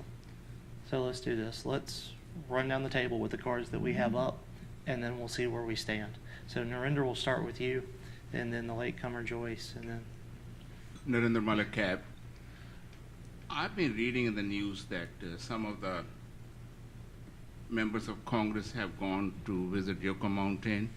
I'd like to see if DOE has any insight on that, and if they know what the status is. Are they looking into reopening it, or what's happening? Does DOE want, no, DOE does not want to comment upon that at this point in time. We don't know anything other than what you know in the papers. Because that would fall under the Office of Nuclear Energy, right, not EM, so that wouldn't be something they could do right now. Joyce, let's get you, and then Betty or Charles, who's yours? So Joyce and then Charles. Joyce Underwood, CAB. I think these are maybe clarifying statement questions that I'm going to ask. Don said this is conceptual, Right. and this is like 50 years out, right? Like Well, in the long 50 run. Well, hopefully less than 50, but yeah. But this is long, broad stroke scope. So, to that end, even if we push this through, maybe it doesn't go to WIP, right? Is that what I'm hearing? Like maybe Well, right something now- else happens because things are going to move at the speed of bureaucracy, right? Well, if it's classified as transuranic waste, if it's done from a technical standpoint and there's canisters that are classified as transuranic versus high-level waste, the only place it can go is WIP. Because there's nowhere else. Nowhere for else it to that we go. can dispose of transuranic waste in the U.S. except for WIP. Now, if it's classified as low-level waste, then that's an entirely different animal, and I don't know what would happen at that point. So, as it is now, if Yucca Mountain were a thing, is that where it would go? Well, that would be high-level. That would be high-level waste or spent fuel and things like that. That is high-level waste now, right? Well, that's where, yeah, that's where it would be, that's where it's currently designated to go to a high-level waste facility, or Yucca But Mountain-esque thing. Yucca Mountain's kind of pie in the sky, right? Like. Well, it wasn't, but it got pie in the face. No. Okay, so thank you. That's all my Yes, questions. let's try. Sorry. I know which line's going to be struck out of the minutes now. Charles? Sure. I have a question or either a comment about one phrase in here. It says there is I'm Charles Hilton, CAB, sorry. There is a law defining this. Does this law simply state that if it comes out of the Defense Waste Processing Facility as hazardous waste, there's no science behind it? Is that what I'm understanding? It's and so now I have to have somebody else. I don't remember the details of it, but yeah, there you go, Jim.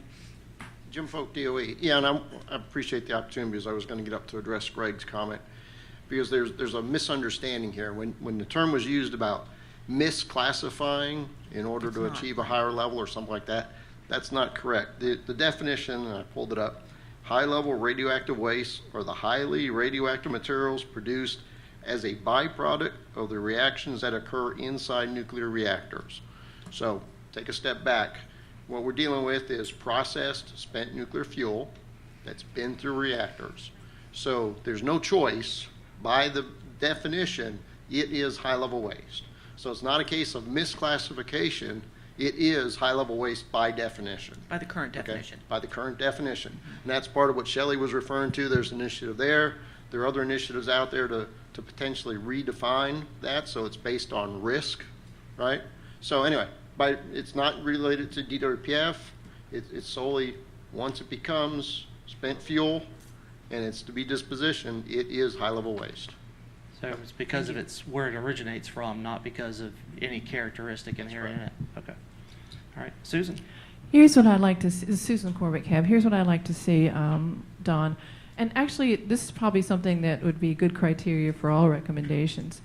First of all, I think that this draft should include information about what laws would have to be changed and what permits would have to be adapted or changed in order for this to happen. Because I think that gives this body a better understanding of the complicated process that would be needed to make this kind of thing happen. I mean, it's just too easy to see it like this. It's, just change it and send it there. No, I think we need to understand what would have to happen for this to work. And I also think there should be some kind of an analysis of the cost. I mean, if there had to be a protracted fight with the state of New Mexico in order to make this happen, we should make an estimate of that. We've seen these things happen in other places. We probably could make, I think this should be true of a lot of things that we recommend. We should consider laws that would have to be changed, permits that have to be changed, and cost to the taxpayer. That could be a basic criteria for any kind of recommendations that this body makes. That's what I'd like to see added to this before we would consider voting on it. Can Yeah, I sure. respond to that? Sure. Okay, Dawn Gillis Cab. First of all, in number 3, we say work with WIP to determine actions to complete of the facility and regulatory considerations. That includes any permitting, et cetera, that would have to be done. So that's already in there. And secondly, the recommendation 354 on reclassifying high-level waste deals with the laws that would have to be changed to reclassify.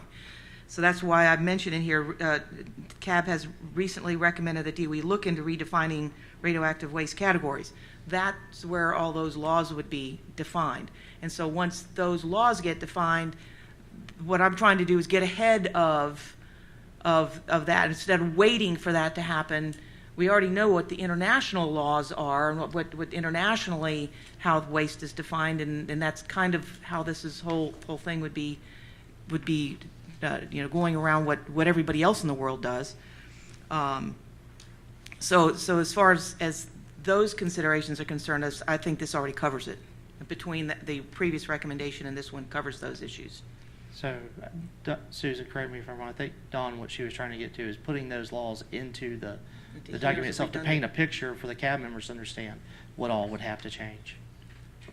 Does that make sense? No. So not asking DOE to look at the laws, but actually telling the CAB members in the body of the recommendation. That would, that too. Well, I would expect that to picture. happen. I would expect that picture to be painted in 354, as far as the laws are concerned. Oh, I see what you're saying. So that's already being covered in those laws there, and then whatever the response to that is would feed in to this, and then once those laws are changed, then what could we get out of those laws being changed is what this recommendation is about. So Susan, I know you have thoughts about that.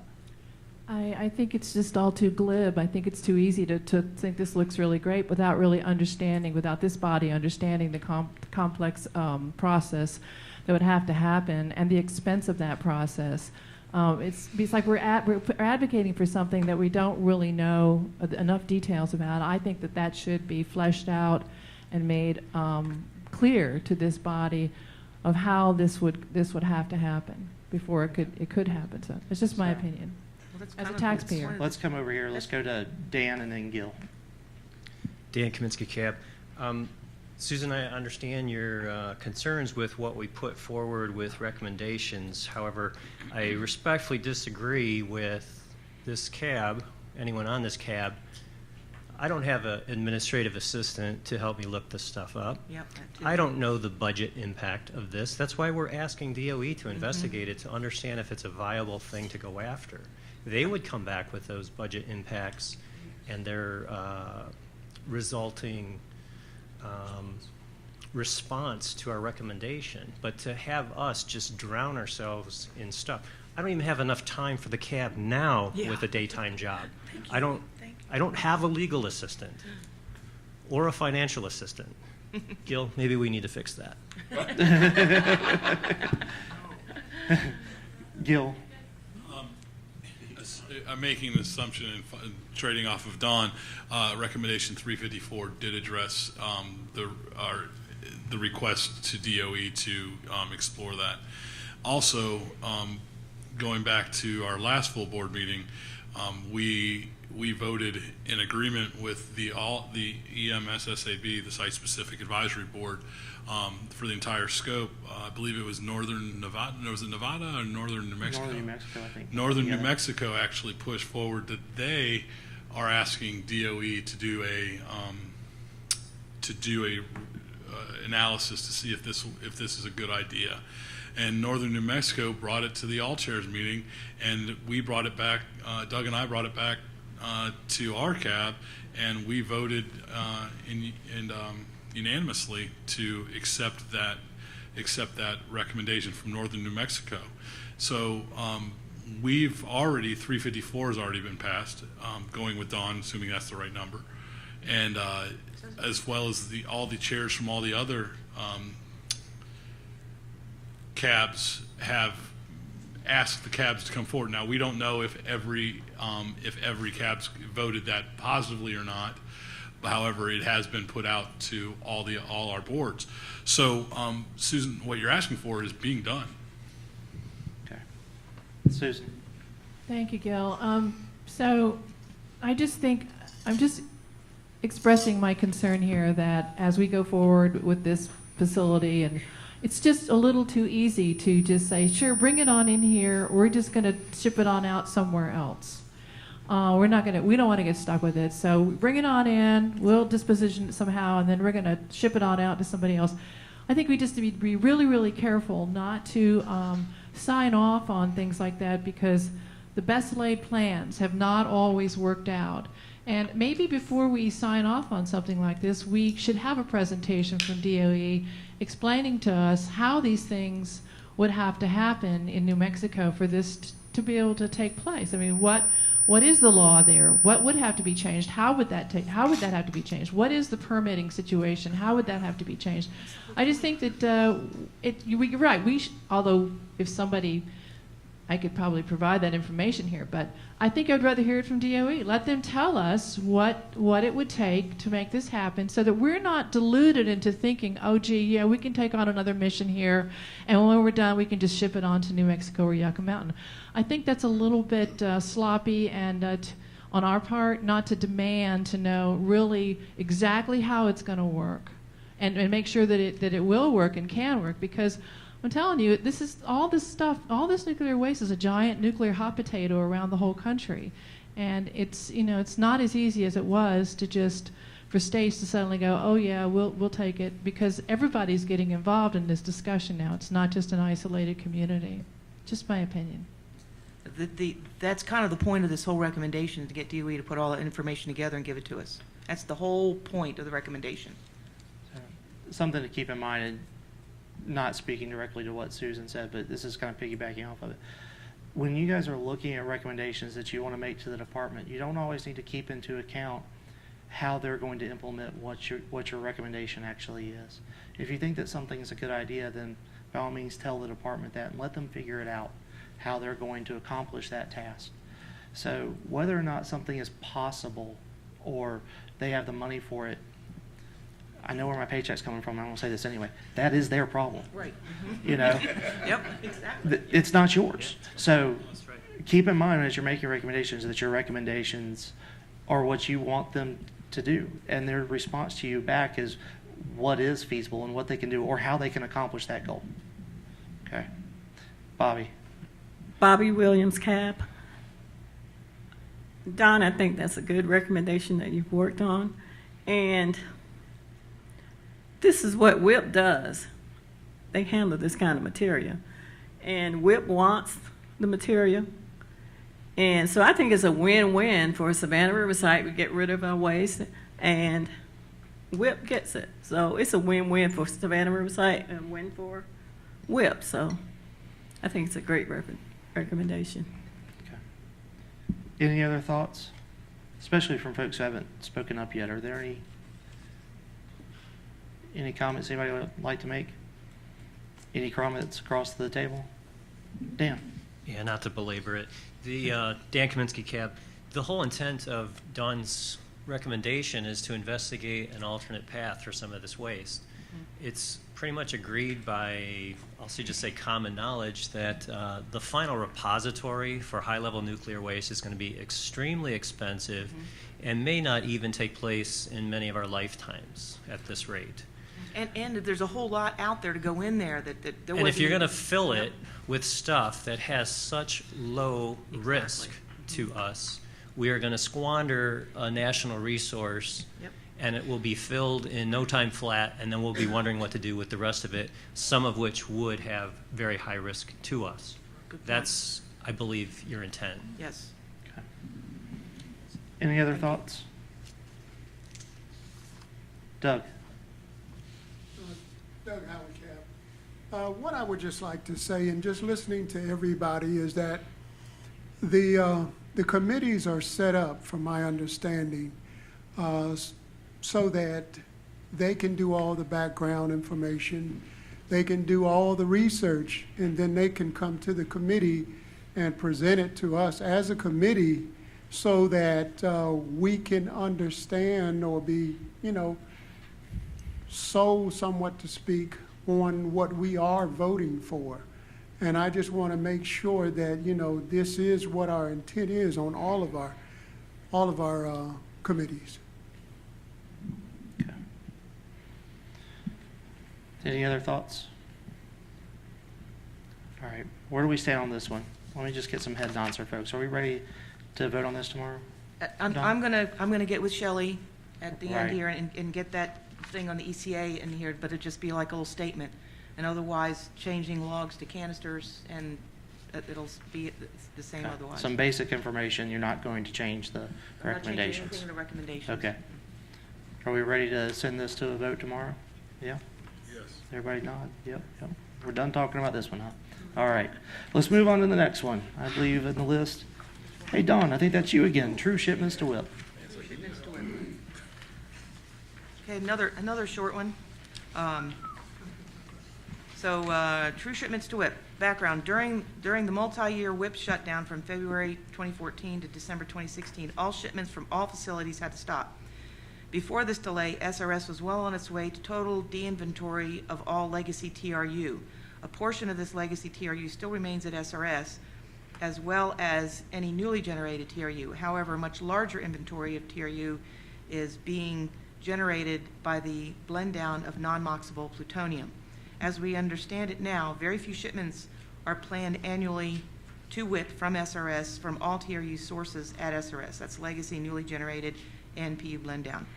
Without the PU blend down, this would not be as big of an issue, but the PU blend down will generate a very large number of shipments that will be ready for shipment in the near future. If the number of shipments from SRS to WIP are not significantly increased in the near future, this inventory will grow at SRS.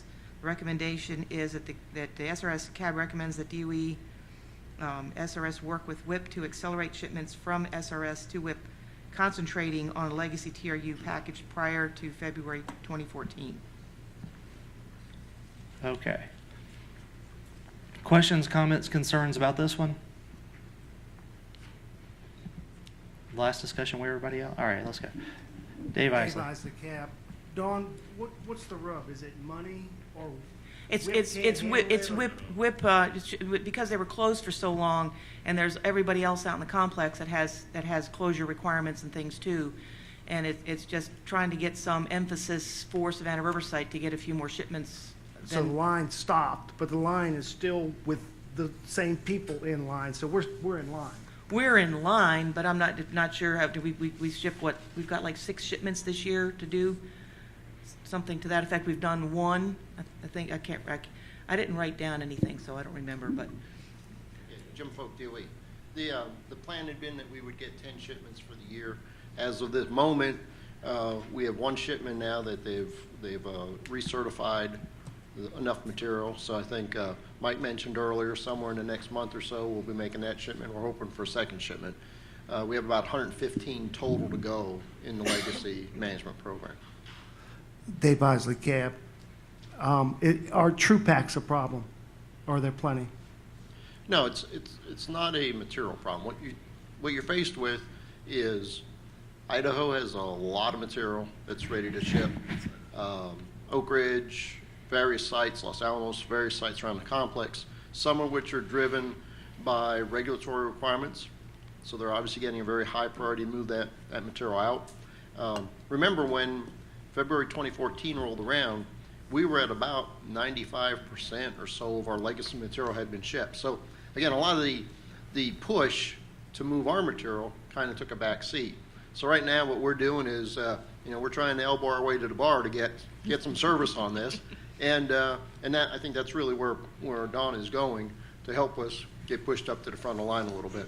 So how many shipments annually were being made before 2014 on average? Oh, we were making 5 to 6 shipments a week. A week.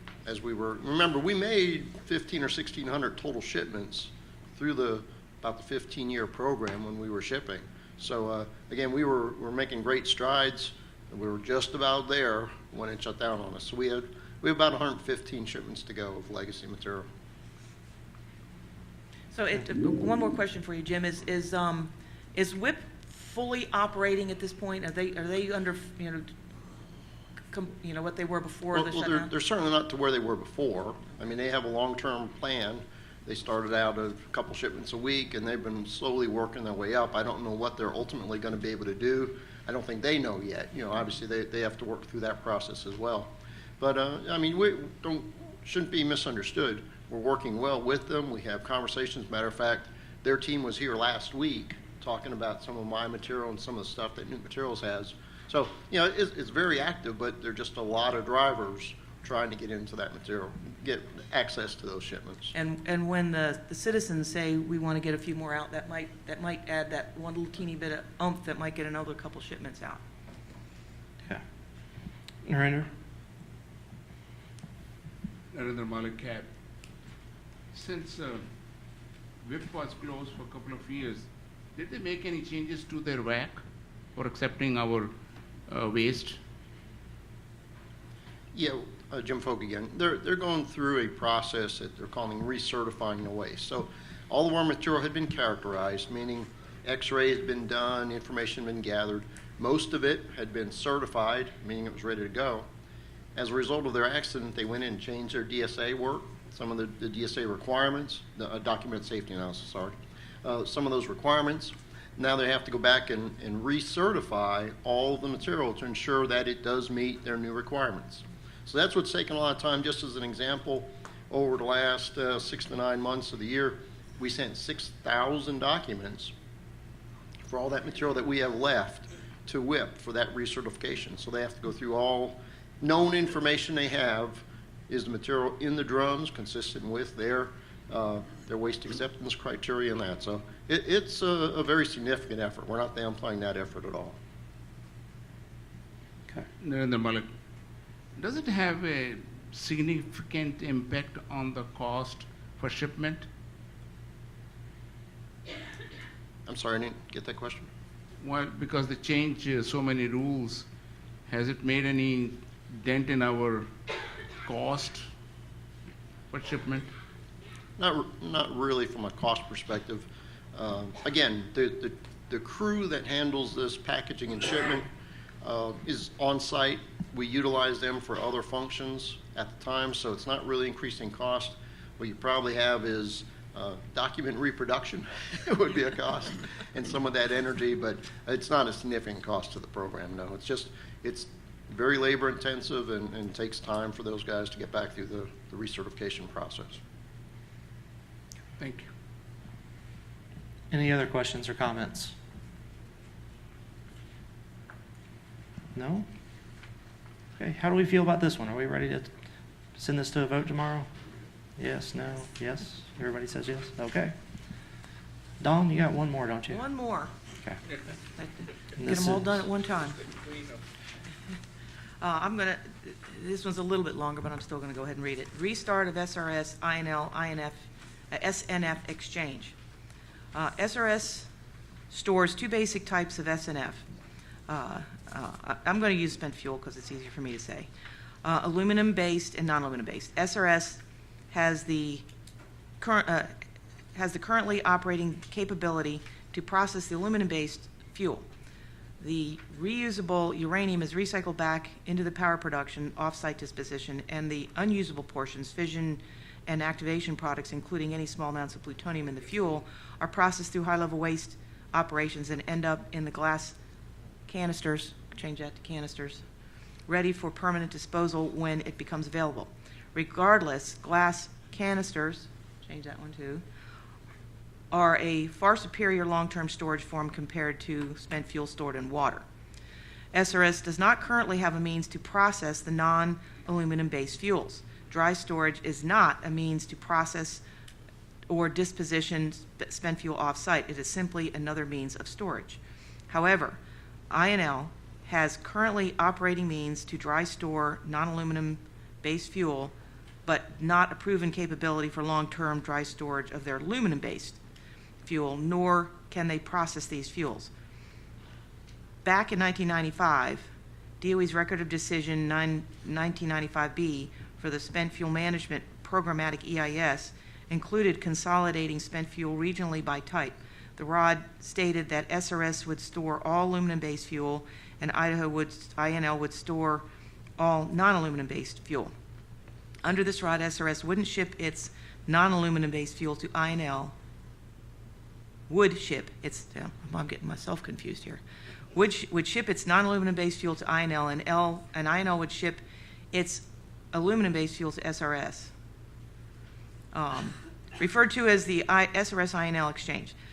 After several modifications to this ROD, none of which deleted the option of the exchange, a new ROD in 2000, DOE 2000B, reaffirmed the exchange, but was subsequently put on hold. In 2006, DOE approved the mission need statement, the first step in defining a project through project management implementation for processing all of the SRS aluminum-based fuel through H Canyon. This project included implementing the exchange and, if implemented, would have had L Basin totally empty and ready to decommission by 2019. This project was never implemented. H Canyon is now successfully processing aluminum-based fuel from L Basin. This begins the de-inventory of L Basin. It's time once again to implement the exchange so that SRS can de-inventory the non-aluminum-based fuel from SRS without having to build additional multi-billion-dollar facilities that would also need to be decommissioned in the future, dry storage facility. The recommendation is that DOE implement the exchange. I know this was a topic that has been talked about in, I always forget, what is it, the 45-day review or whatever that was done. There's Maxine. Maxine Maxted. That was the 45-day response plans? Yeah. Yeah, so anyway, yeah, in my history, I was involved with some of this stuff that was going on back in the 06 timeframe, so I was pretty familiar with it. Comments, concerns, kudos. Joyce? Joyce Underwood, cab, kudos, do that first. And this is like the nitpickiest thing ever. Would re-implement be better than implement because they did it before? It was never actually implemented. Oh. Never mind then. That's what it says. This project was never implemented. Any other thoughts? Mr. Isley? Dave Isley, DOE. There needs to be a clarification. It's not a one-for-one swap. No, it's not. But we have more curies, they have more weight. Yeah. Something I don't know if we need to go into that detail at this point. Okay. I don't personally think we do. I think it's not. We give them one. No, we it get is one not. back. It's just it is an exchange that they get some, we get some, but it's very complicated actually how the exchange would actually happen, and it has to do with Idaho's agreements with their state and the physical properties of the fuels. Okay. Susan? Just as Susan Corbett Cab, it just occurs to me that we would be getting rid of the stuff in L Basin, but the stuff that they sent us would get reprocessed, which would add to the tanks. Is that right? That's correct, and the original plan, and I think it's still pretty much online, would add the entire thing that includes all the processing of the fuel and doing the exchange would add about 300 canisters to the DWPF of what's the current estimate? 4,000 some canisters long term. 4,100 to go. Yeah. So to go. So that's like 6,000 canisters total. No. Right. What? Jim Folk, the total number of canisters to go to finish the entire job is about 8,200. So we just passed over 4,150 or so. So 4,000, 4,100 to go. So at 8,000 canisters, this would add about 300. So it's not a big quantity relative to the production of in DWPF. Okay. Jim? Jim Gill, CAP. What was the constraint or issue that caused the program to be put on hold, and does that condition still exist? I'm going to say it, politics. That's all it was politics. Does it still exist? Oh, in 12 years, how much has changed in 12 years? How much has changed in the last year and a half? Any other questions or comments? Actually, probably be a bit easier to get it through at this point. Okay, are we ready for this one tomorrow? Yeah? Get some sort of acknowledgement. Anybody on this side of the table want to weigh in? Yeah, ready for it tomorrow? Maybe? Are you sure there's a lot of non-committal to this? Yes. I hear it from you. Yes. I heard Yes. yours. I heard over here. Dawn to nod yes, but nobody else has acknowledged that I yes, nod spoke yet. yes. Thank you, thank you, thank you. Okay, so we'll vote on this tomorrow as well. Any other comments on the draft recommendations? Any of the three of them? All right. So up next on the agenda is public comment, and looks like we have one person signed up, Tom Clements. Thanks, James. Tom Clements, Director of Savannah Riverside Watch. That's srswatch.org. And I live in Columbia. I just want to make comments in two areas. First, about plutonium disposition. I know MOX is not your area of oversight, but we all know that the MOX project is in trouble. It's going to impact you if this dilute and dispose option goes forward. So just to mention that, so that you're aware, the Senate appropriations, and now this has passed the full Senate, but not the House, has zeroed out construction for the MOX project, and they have $220 million for termination of that project. The House left in language to continue construction until the Secretary of Energy decided there was an acceptable alternative, this dilute and dispose. On the Armed Services side, the other two committees that have oversight here, Lindsey Graham got into the National Defense Authorization Act that got through the Senate that there would be $220 million authorized, not appropriated, for continued construction. So even if the $220 million authorized was agreed in the conference committees, we're looking at a massive downscaling of the MOX project at Savannah Riverside. And I'm afraid that Senator Graham is gambling with a good termination of the MOX project, and he's endangered the termination money. So any way you look at it, the MOX project is going to receive less money, and there are going to be layoffs from the facility. As you probably know, the federal judge, due to a lawsuit that the state of South Carolina brought, DOE had begun termination of the MOX project on May 10th. The state brought a lawsuit. The judge issued the preliminary injunction, which stopped the termination of the project, and MOX is not being terminated now, but just a few days ago, the final date for the hearing on the appeal of the decision by DOE to the Fourth Circuit Court of Appeals was set. I can send you the document if anybody wants it, for September 27th in the court in Richmond, Virginia, which September 27th is right before the end of the fiscal year. The NNSA is going to have further meetings about whatever site changes of their operations at Savannah Riverside. So I think we're going to see a lot happening as Congress has these conference committees, as the court has its hearing, and NNSA has any determination or way forward about NNSA operations at Savannah Riverside. But my point to you is get prepared, as I've been saying for years, for a non-MOX disposition option at the Savannah Riverside. We'll see how it turns out, but in any event, the MOX project or MOX termination will be getting far less money than the current fiscal year, which is about $340 million. And I just want to make a few comments. I found that quite interesting, the discussion about the shipment of the low-activity logs to WIP.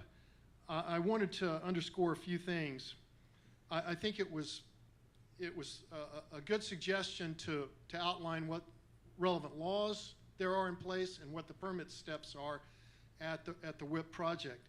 And Jim mentioned the law that defines high-level nuclear waste. So first thing is the Atomic Energy Act would have to be amended by Congress to change the definition of these waste types, including high-level nuclear waste. The second major thing is the Land Withdrawal Act, which limits the volume of the WIP facility to 6.2 million cubic feet, would have to be changed. I'll have another comment about that in a second. But I'm concerned that you're setting up, as Susan Corbett said, for some of the waste to be left here at Savannah Riverside if it's reclassified.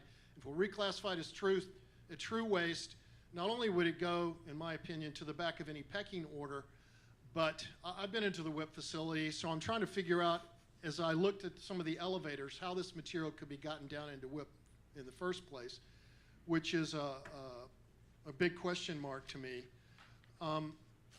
But if you're tracking plutonium disposition and the blend down issue, you will be aware that DOE applied for a permit modification, a Class 2 permit modification, to the New Mexico Environment Department to calculate the volume of waste, not on the outer container, but on the inner container. And in the case of the dilute and disposed plutonium, it's inside that inner container mixed with this inert ingredient called stardust.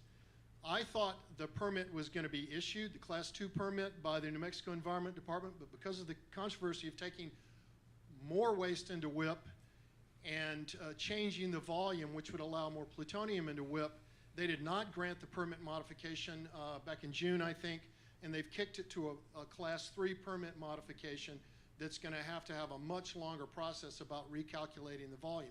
Now here you come, and maybe Hanford too, and you want to send large volume containers down into WIP, when the New Mexico Environment Department is questioning the DOE application to reduce the way the volume is calculated. You're headed in the exact opposite direction of what DOE, in my opinion, of what DOE is doing in trying to get more plutonium waste in the facility by recalculating the volume. So I don't quite understand what is going on with your recommendation.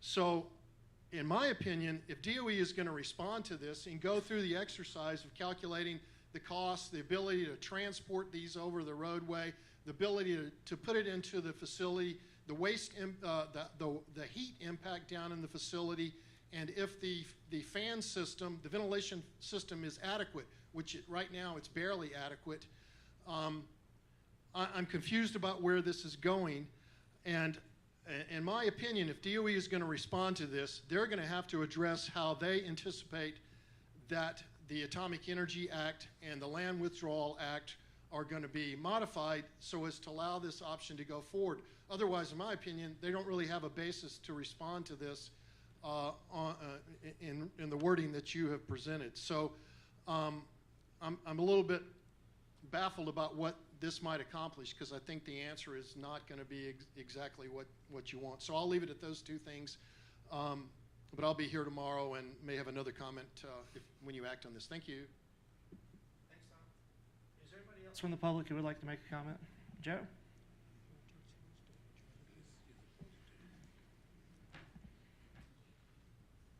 I'm Joe Ortaldo. I'm a former CAB member. I was on the CAB for 6 years. I'm a retiree from the site.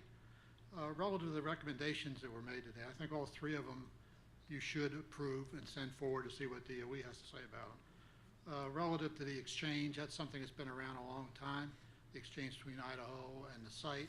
I think both sites, if that's implemented, both sites are going to come out ahead of the game. Savannah River will get rid of the stainless steel stuff, which they don't know what to do with anyway. It'll go to Idaho. Idaho will store it in some suitable, acceptable way of storing it. Idaho will get rid of the aluminum-based stuff, which they don't know what to do with now anyway. And the other one, the increasing the true shipments to WIP, that one I think you should approve.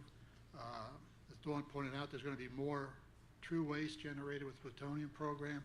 You're going to send it to DOE. DOE can respond to you as to why some other site has a higher priority than SRS. That may be true. That may be the right thing to do, but at least ask them and see what kind of answer you get. The third one, the logs to WIP, you guys aren't recommending that that be done. I mean, basically, I think Gil summarized and I said, you're really saying what has to be done in order to do this. You can get that information, then make your decision of what you want to do. And if it's too much work for DOE to get all the info, we had good questions were raised, and they should be addressed, and see what the response is from DOE. Some comments on Gil's put together at the beginning about the budget. I worked at Savannah River site for 20 years, and this has been a continuing issue. How much money does the site get? And I think you, as Gil suggested, consider this in your recommendations and your discussions. One thing I think you all should know, some of you may know this, some of you may not, DOE or SRS is probably one of the best sites, operating sites the complex has. If you look back over its history, tritium shipments, plutonium shipments, I was involved with a lot of DWPF activity when I came from commercial DuPont. I came here in 1980, like a couple of weeks before Mount St. Helena's went up. I was over in Hanford shortly thereafter. Hanford was actually doing some basic data work for what now is DWPF. At that time, Hanford was going to have their equivalent DWPF supposed to be up and running in the early 1990s. Well, you know where they are today. They're not going to have anything running for at least another 10 or 15 years. I'm not being critical of Hanford. That's just a fact. I mean, Hanford's got different problems than Savannah Riverside has. They have different wastes. They have different working relationships with the regulators out there. But the point I think you ought to consider when you talk about budget is how does DOE and how does Congress, when they decide how budget requests are put together, how, if at all, do they recognize the performance of a site? What credibility does that site have when they say, I need this much money to do whatever the job is? And I think you'll find that Savannah Riverside is, if they're not at the top of the list, they're pretty close to being at the top of the list of all the sites as far as their ability to deliver what they said they were going to do. Thank you for your time and consideration. Any other comments? No? Okay. So looking around the table, we have a little bit extra time today. You guys went fast and you didn't ask a ton of questions, but that's okay. We had a great discussion with draft recommendations. But since we have the time, is there anything that you folks wanted to talk about today, something that was in the back of your mind that you wanted to see addressed that didn't get spoken to already? Nothing? You're satisfied? Tom? Tom French Cab. Maybe we should begin the discussion about the committee that Joyce brought up, then we can finish the discussion tomorrow. Do you guys want to If do we that have the now? time. Or I know that part of what we were thinking of, just make sure that you had some time to think about it and kind of process the general idea. But do you guys want to get into that now? I'm not seeing any support for that. None. Anything else that you wanted to talk about? No? Every question you had got answered, Don? That's outstanding. Okay. You know me, I'm not shy to ask. All right, folks. Gil, do you want to give a few parting words and then we'll adjourn until tomorrow?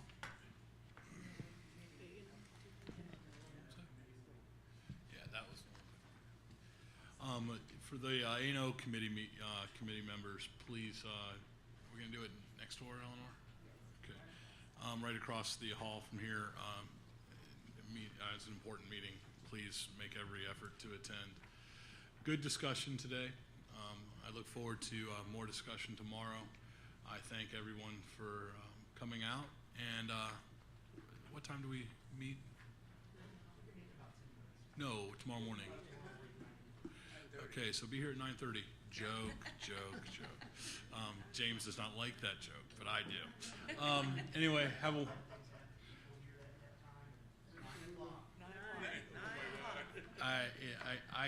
I tried to be as punctual as possible. However, I was late this morning, so I deserve a little bit of ribbing. So I'm just giving it back to James. Thank you all very much for coming today. We look forward to seeing everyone tomorrow. And adjourned.